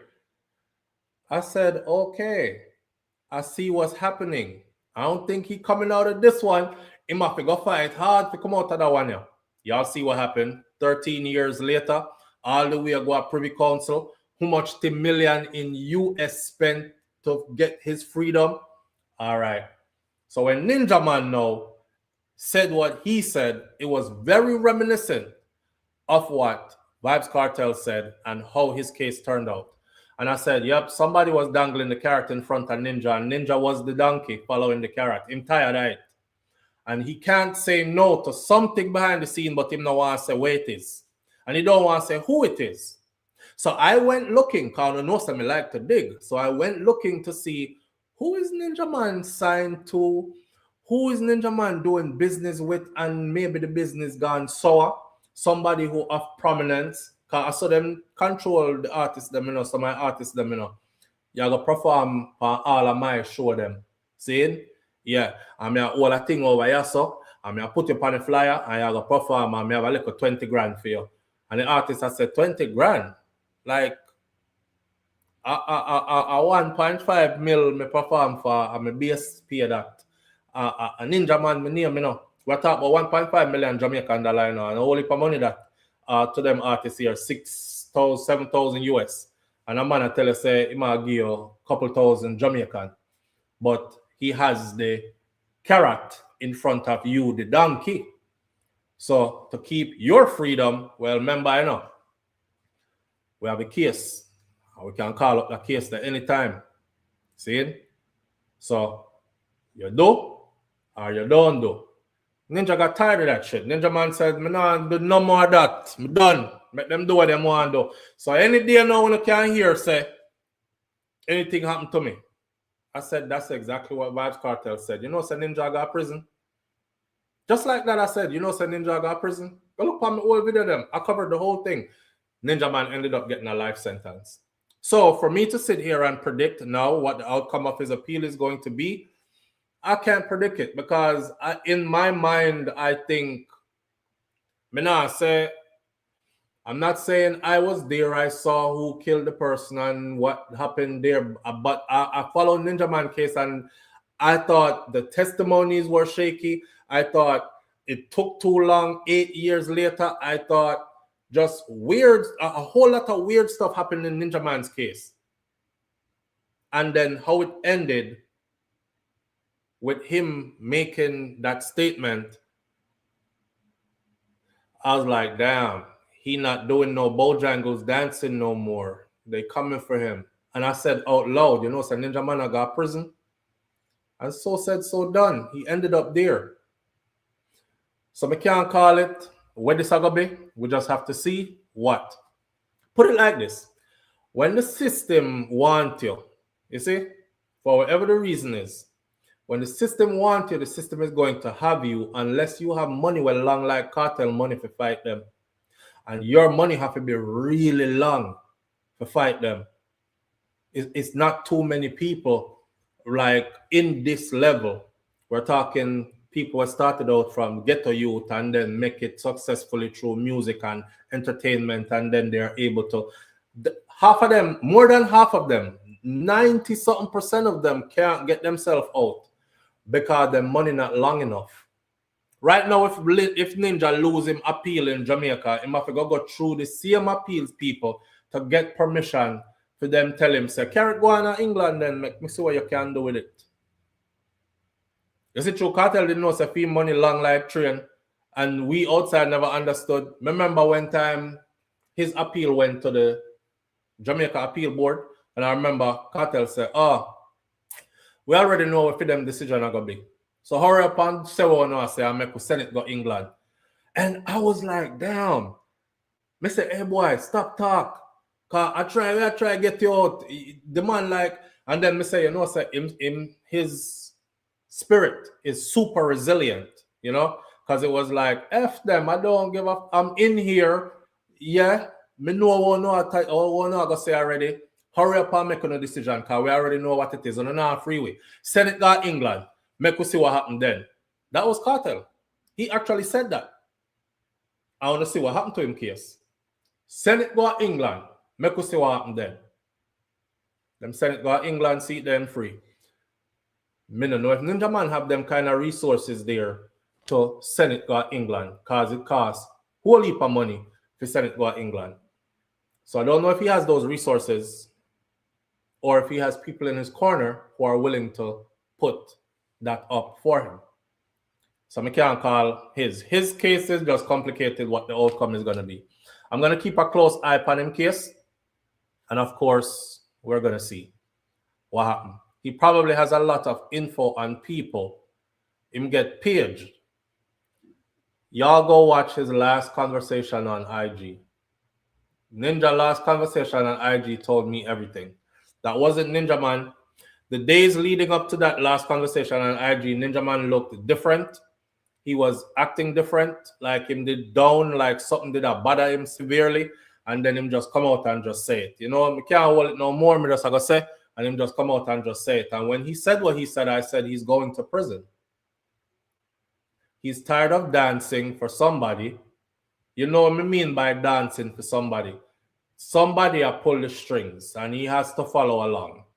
Somebody with real connections who can change the trajectory of your life. And you have to follow along. And then he went to prison on a life sentence. I wasn't surprised.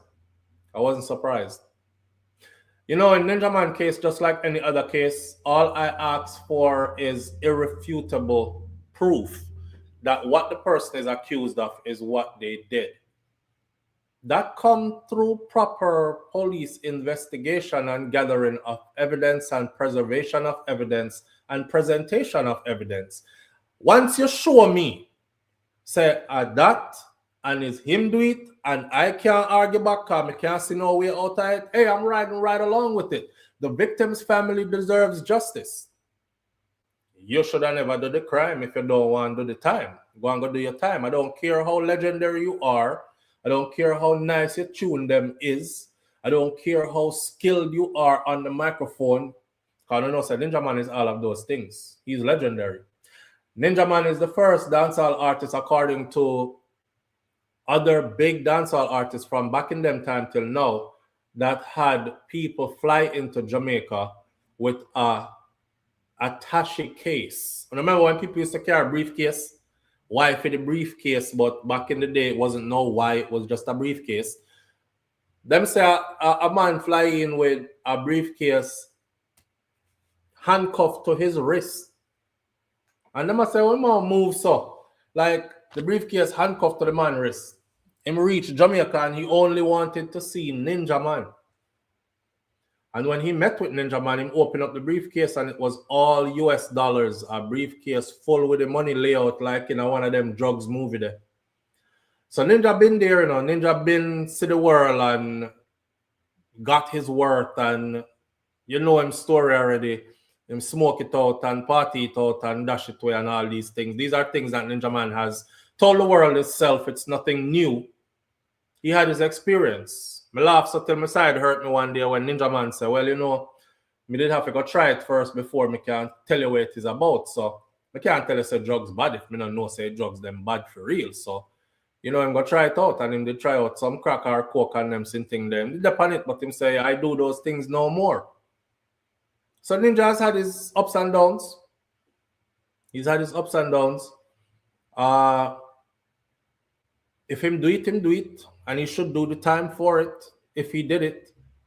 But I just want it to be proven that he did it. It shouldn't be a guess when you are going to hand out a life sentence. It should be, it's obvious that you did this. Okay, now hold this time. So, I don't know. We'll see how Ninja Man case turn out. In the sound world, we used to call him Lyrics Pan Spot. King Biggs, you know what? I think to this day, nobody can match him. If look on Ninja Man is the guy to this day. To this day, nobody can match him. If right now Ninja Man is freed from prison, he met back the whole lot of money where him lose over the years that he's been behind bars in short order. People would be, and he could probably do that in just dub plate alone, because he is still highly revered in that world, in the Sound Clash world, in the exclusive dub plate world. He's highly revered in that world. So he'll make that money back in quick time, quick order. You know, I think King Biggs, he is the top of the line when it comes to that. Ninja Bill Song Pan Spot. That's what made him so good at clashing. And I don't think there's anybody that can beat him like that. One person may say measured up, and he is now gone. The Warren Dunn from Clarendon. Yeah, merciless. That's it. I haven't seen anybody else measure up like that. But big up to Ninja Man, same way. We're going to stay close to his case. Wish him all the best, and may the chips fall where they may. May justice be served. Not my justice, not my version of justice, but the version of justice that is just with the universe and just with Almighty God. May that justice be served. Make we talk about something else here now.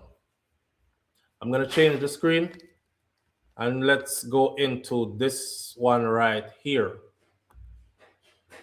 The one you're right also is very touchy. At 10:30, Mr. Mia finishing up, babe. It's 10:35. All right, we're shooting for 11.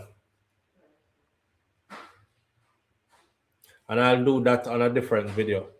So we're shooting for 11 with this one.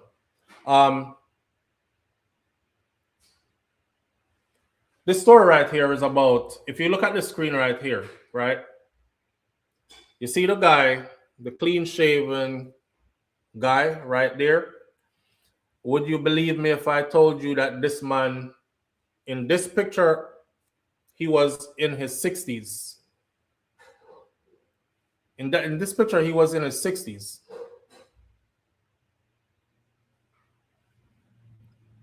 Look on the screen, good. You know when them say black don't crack?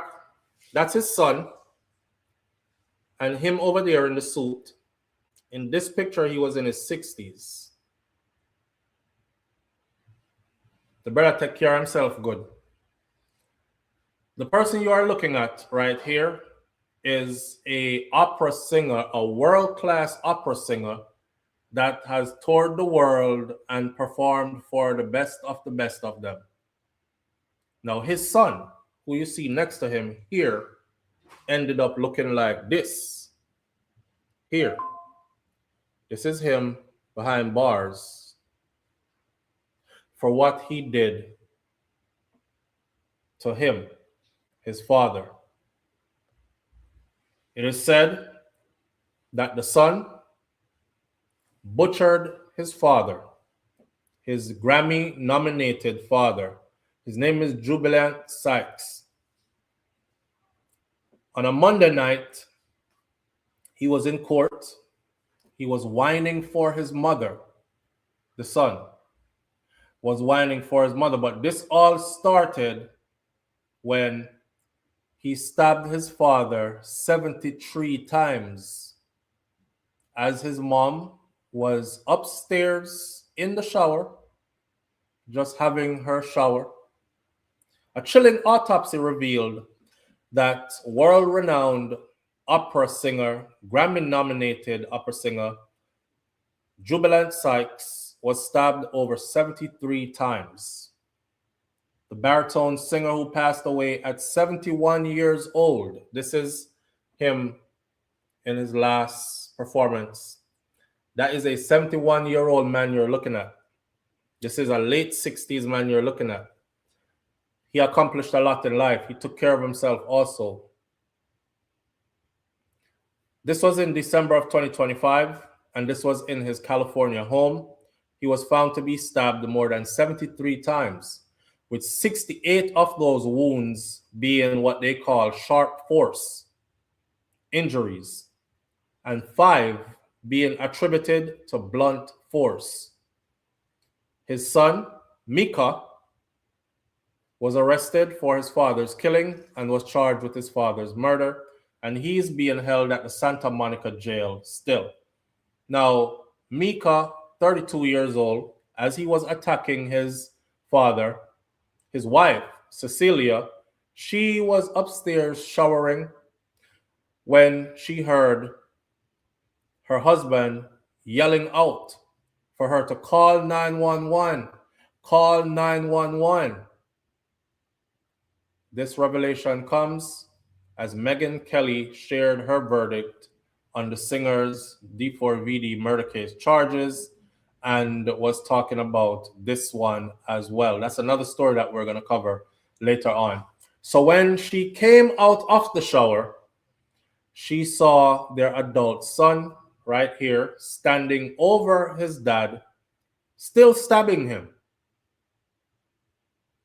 with what described as a artifactual sharp-edged weapon. Artifactual sharp-edged weapon. Artifacts?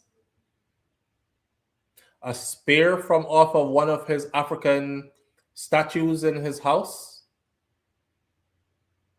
Reports from the Santa Monica Police Department said Cecilia and Jubilant, they had 3 sons together, including him. Cecilia called about a possible assault in progress. Now, she is witnessing her son stabbing her husband, his dad, multiple times, and she calls 911 to report a possible assault in progress. I want to think about that. A possible assault in progress. Really, Cecilia? She testified later she saw him stabbing up his dad. When she came out of the room, she saw him. He was standing over him. He was still stabbing him. And she ran back and called 911 and reported a possible assault in progress. I don't know if that's rich people language or that's dainty language, but you saw him stabbing him up. It's not a possible. He's killing him. He is prohibited from contacting his mother. They have put a protective order out. He can't call. He's locked up, but he can't call his mom. His father received a Grammy nomination for the Best Classical Album in 2010. He took on his professional role in the opera world back in 1990, and his career blossomed, including works on the opera stage and in concerts and in musicals. Jubilant also performed spirituals, worships, and gospel music, as well as funk and pop, and he served as the artistic advisor of Orchestra Santa Monica. His success propelled him into international stardom in the opera world and wider musical community. Now, according to the Santa Monica police report, the officer found 2 weapons in Jubilant's home where he was killed.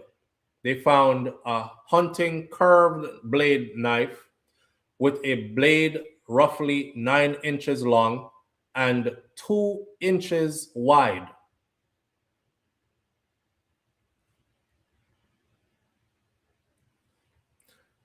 And then they found a 10-pound dumbbell containing lots of blood. That was also discovered at the scene. So not only did he stab his father how many times, the other holes in him was by how forceful he used the 10-pound dumbbell to hit him until holes were created. Speaking in court in Los Angeles, Deputy District Attorney Rodriguez stated that Micah, the son, he was supposed to be medicated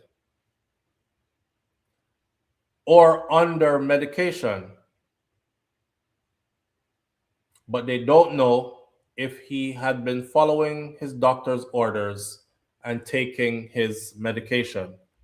This case is sad. When I first heard it, I thought, I wonder what he did to that child when he was a child that caused him to blow up like this now. You know, there's a story out there about there's a young man who is on death row right now. He's been on death row for years. His mother used to work night shifts. His mother got a new boyfriend. His mom left the new boyfriend to stay with him at nights while she worked night shift, right? When he was telling his story from death row, the brother said he used to go steal his mom's maxi pads and he had to line his brief with them and wear them because of what his mother's boyfriend was doing to him while she was working at night. And you know, when they interview people on death row, so I sat and I watched that interview of him behind the glass on death row. He's in prison, he's waiting his day of execution. They keep having these stays. But when that little boy, well, he wasn't a little boy anymore. At the time I saw his interview, he was like 21, that age, 21, 22, something like that. But it started when he was like way young because his mom ended up going on to marrying this guy. And this man was doing this to him from he was like 7, 8, 9, those ages. And you see how long him hold on to that. What he's in prison for is, he said, the report said his mom and his dad or his stepdad were sitting on the couch. They were watching TV, embracing each other. They were in each other's arms. And he came up behind them and executed both of them. He described it from behind the glass in the prison. Him said, I saw them there, and the way he was kissing on my mom and hugging her and stuff, after all the stuff he was doing to me, he just looked like the devil, and my mom married him. And I just felt like I heard this voice in my head that just said I had to end all of this now. So he did just that. He said, I blew his head off first. They said, why'd you do your mom? He said, because I tried to tell her one time and she dismissed what I was telling her as if she was never going to let go of him regardless. And she kept leaving me home with him after I told her he was doing stuff to me. So when I saw this, I thought first, what the hell did he do to that little boy when he was a little boy, for him to have such rage? It take a whole lot of rage to stab your own dad who raised you 70-something times. Their story wasn't that. He grew up privileged. He grew up in Hollywood, in a celebrity area, nice home, mom and dad in the same house, other siblings, brothers. They have 3 boys. He grew up privileged. He just had mental issues. He developed mental issues. Because this morning I was looking up and trying to find as much as I can about them. There were pictures, and of the father would post pictures and he would caption the pictures. And he said, this is Micah, my son. He's an artist, etc. So he was an artist. To his father's acknowledgement, And it meant a big deal for his father, who was a world-renowned artist, to acknowledge him as an artist, but his mental started to slip. His mental started to slip. And they went and got him medical attention, and he was diagnosed. He was diagnosed schizophrenic. He was supposed to be on medication. Don't know if he stopped taking his medication or what. Karen, that's what I'm saying. I don't know why she said, because according to the police report right here, it said that she said there's a possible assault in progress. But her own testimony said when she walked out of the room, she saw him standing over his father, still stabbing him, and him yelling, "Call 911." So I don't know why she said possibly in progress when she witnessed what was happening. Maybe she was in shock. Maybe she was in shock. Did he have a huge life insurance? Who, the dad? I don't know. I don't know, but from I mean, quite possible. So Jubilant's management team shared a heartfelt statement in the wake of the singer's death, and they said that we're saddened to share the news of this tragic passing of the Grammy-nominated baritone, actor, husband, father, beloved friend, Jubilant Sykes. Jubilant's remarkable artistry touched millions and millions of people, and his voice was rightly described as art at its highest expression. Jubilant's deep Christian faith perspective was the foundation of all that he was, and he will be greatly missed. A close friend reflected on the late singer and said that he is beyond words. He sang all around the world, all around the country, opera. He was such a beautiful human being. And they are beautiful Christian people, so I can't understand why this happened. Well, remember when Maverick said yesterday, when him said, the one them will try the hardest to walk the path, so to speak, to live by the word, so to speak, them get attacked by him said the devil or evil forces then, more than me and you who we not really try walk no path, that's all. So them get attacked more because everybody labels them as a solid Christian family. And then, boom, suddenly the son start experiencing mental issues.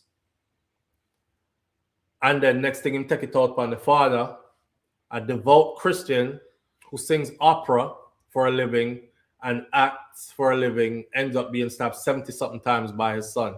You have to ask yourself, right? He's such a devout Christian. Where was his God? And what lesson was in this? And how come my son lost his mind? And then lost his mind so much that, like, God, I'm serving you. I'm trying to walk the path. You allowed my son to lose his mind and then turn on me and took me out this vicious way? I don't know. But not only do I not know, I don't want any human being to try to explain this to me. Because every time we have these conversations and I ask, where was Jesus? Or where was God?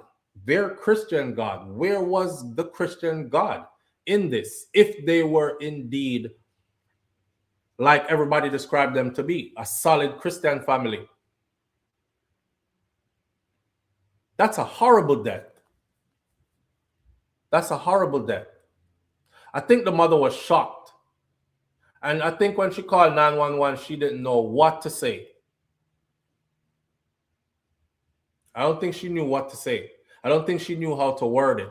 You could imagine this, right? Put yourself in somebody else's shoes, right? Before we go saying it was about insurance money and she was trying to cover for her son and all these things, could you imagine when you have to call 911 while seeing your child put holes in your spouse / his dad over and over and over and over, and he's not stopping?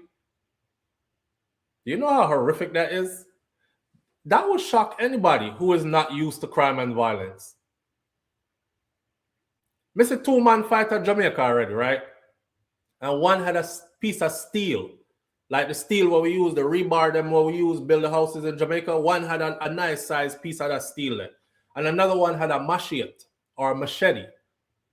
And I thought the guy who had the piece of steel was going to run. Because it would have made sense for run, because all the one with the machete have to do is connect one time. And he didn't run. Him stand up there and fight with the guy with the machete. And every time the one with the machete chop him, the one with the steel bust the one with the machete head. And he wasn't falling. Nobody was falling. Everybody had take chop on bust head for chop for bust head. Yo, it was horrific to watch. And I was a kid. This happened out at Christiana, right there by the NCB bank. And I remember I was like me couldn't look. Me couldn't look. Like after the first swing on me actually see the man chop the man. Me couldn't look on it no more. So could you imagine this woman having to like look, and she's like, process that. That's your son that you gave birth to. That's your husband. That's your life partner. Over, over, over, over, over. Yo, he's not stopping. Over and oh, my husband ain't yelling, call 911 no more. He's only gurgling now. Oh! Now he's not making any sound. He's still stabbing. I don't think that woman knew what the hell to say. I don't think she was covering for him. I don't think she knew what to say. He caught 70 odd stab. They described the knife as the blade at least 9 inches with a curve to it and 2 inches thick or 2 inches wide. That's a nice size blade. You got 70 something of those. Blood is everywhere. She ain't covering for nobody. She is in shock. She is in shock. She's human. She's human. I asked, where is God? Somebody asked me, where is God? My perception of God is not yours. My relationship with God is not yours. I tell everybody like this, go find your own relationship with who you think God is and build that. Because you have to answer for you. I asked the question because it's a question that everybody is going to ask. Being that he was a devout Christian, and so was his wife, and so were his children, the rest of the family. And they were known to be a tight-knit Christian family. He does gospel as well as opera. So yes, I'm saying it's just a question that goes through our minds. Like, God, you couldn't save him. It's kind of like the woman who was in the church in Jamaica, right? And she was singing and praying, and she stood up. You know, when church people them stand up and them get into the spirit and them are go on, and then the church heard, bah, bah, bah. I have the video for it. Actually, the video is posted on SouFLoTV. The only reason YouTube make that video that stay up is because we didn't show anybody getting shot, and we didn't show any blood and gore or anybody getting hurt. But we know what happened. It's the same story of the woman who the husband passed away, and the children them was saying how she take up everything and she not giving nothing to any of his children, and then the hitman pull up at the church, sat down in the church while service was going on right behind her. That lady was a Christian woman. She got up and went to church that day. And she said she's going to church to serve the Lord. And she was actually in the middle of giving praises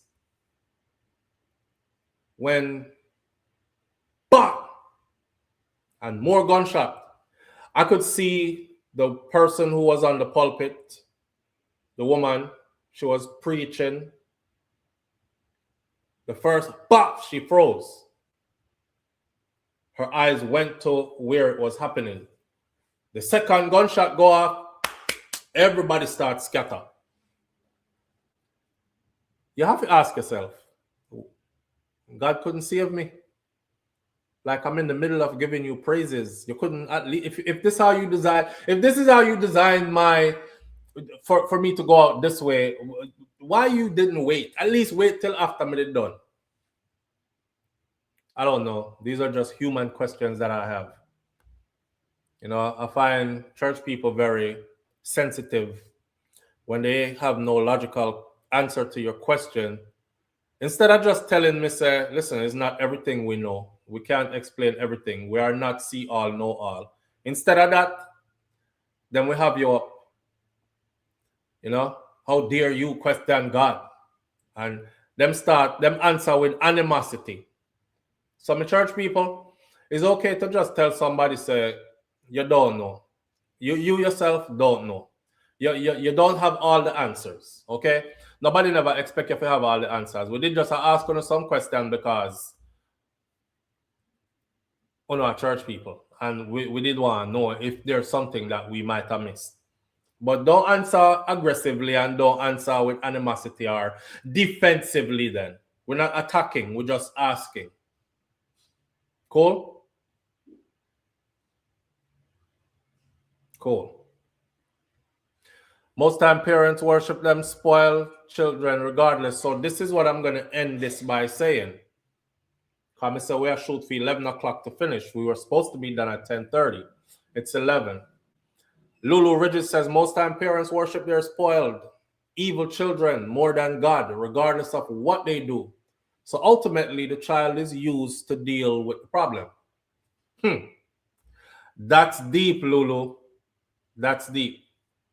Now, as Diva said, just because she got church, it no mean say she a Christian. Enough wicked people in the church are cover up them wickedness. So sometimes you see things happen to them, you never know. Remember, say when my granny said, when you see people suffer in public, a lot of the times it's for stuff that they did in private, and God is flogging them publicly, Miss Ruby said. So everybody you feel sorry for. I'm not saying they did anything in this case privately and this was God flogging in public. This is horrific. This is horrific. Me no know. I don't have all the answers. Mental health, I do know, is something in the Black community that we like to gloss over.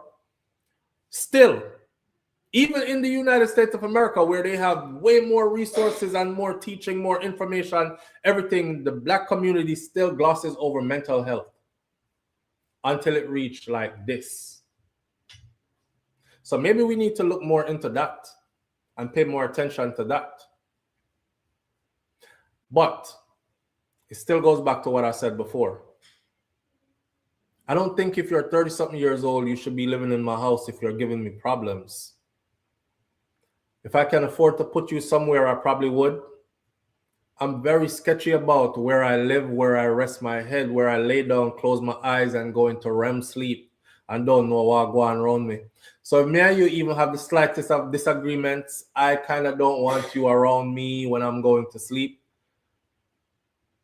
But his father wasn't sleeping, he was just attacked in his house.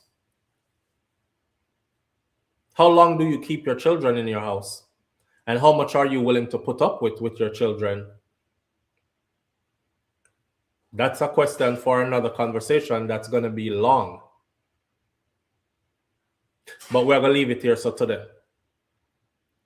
So, manners and respect to each and every one of you tuning in. I appreciate your presence greatly. Food for thought.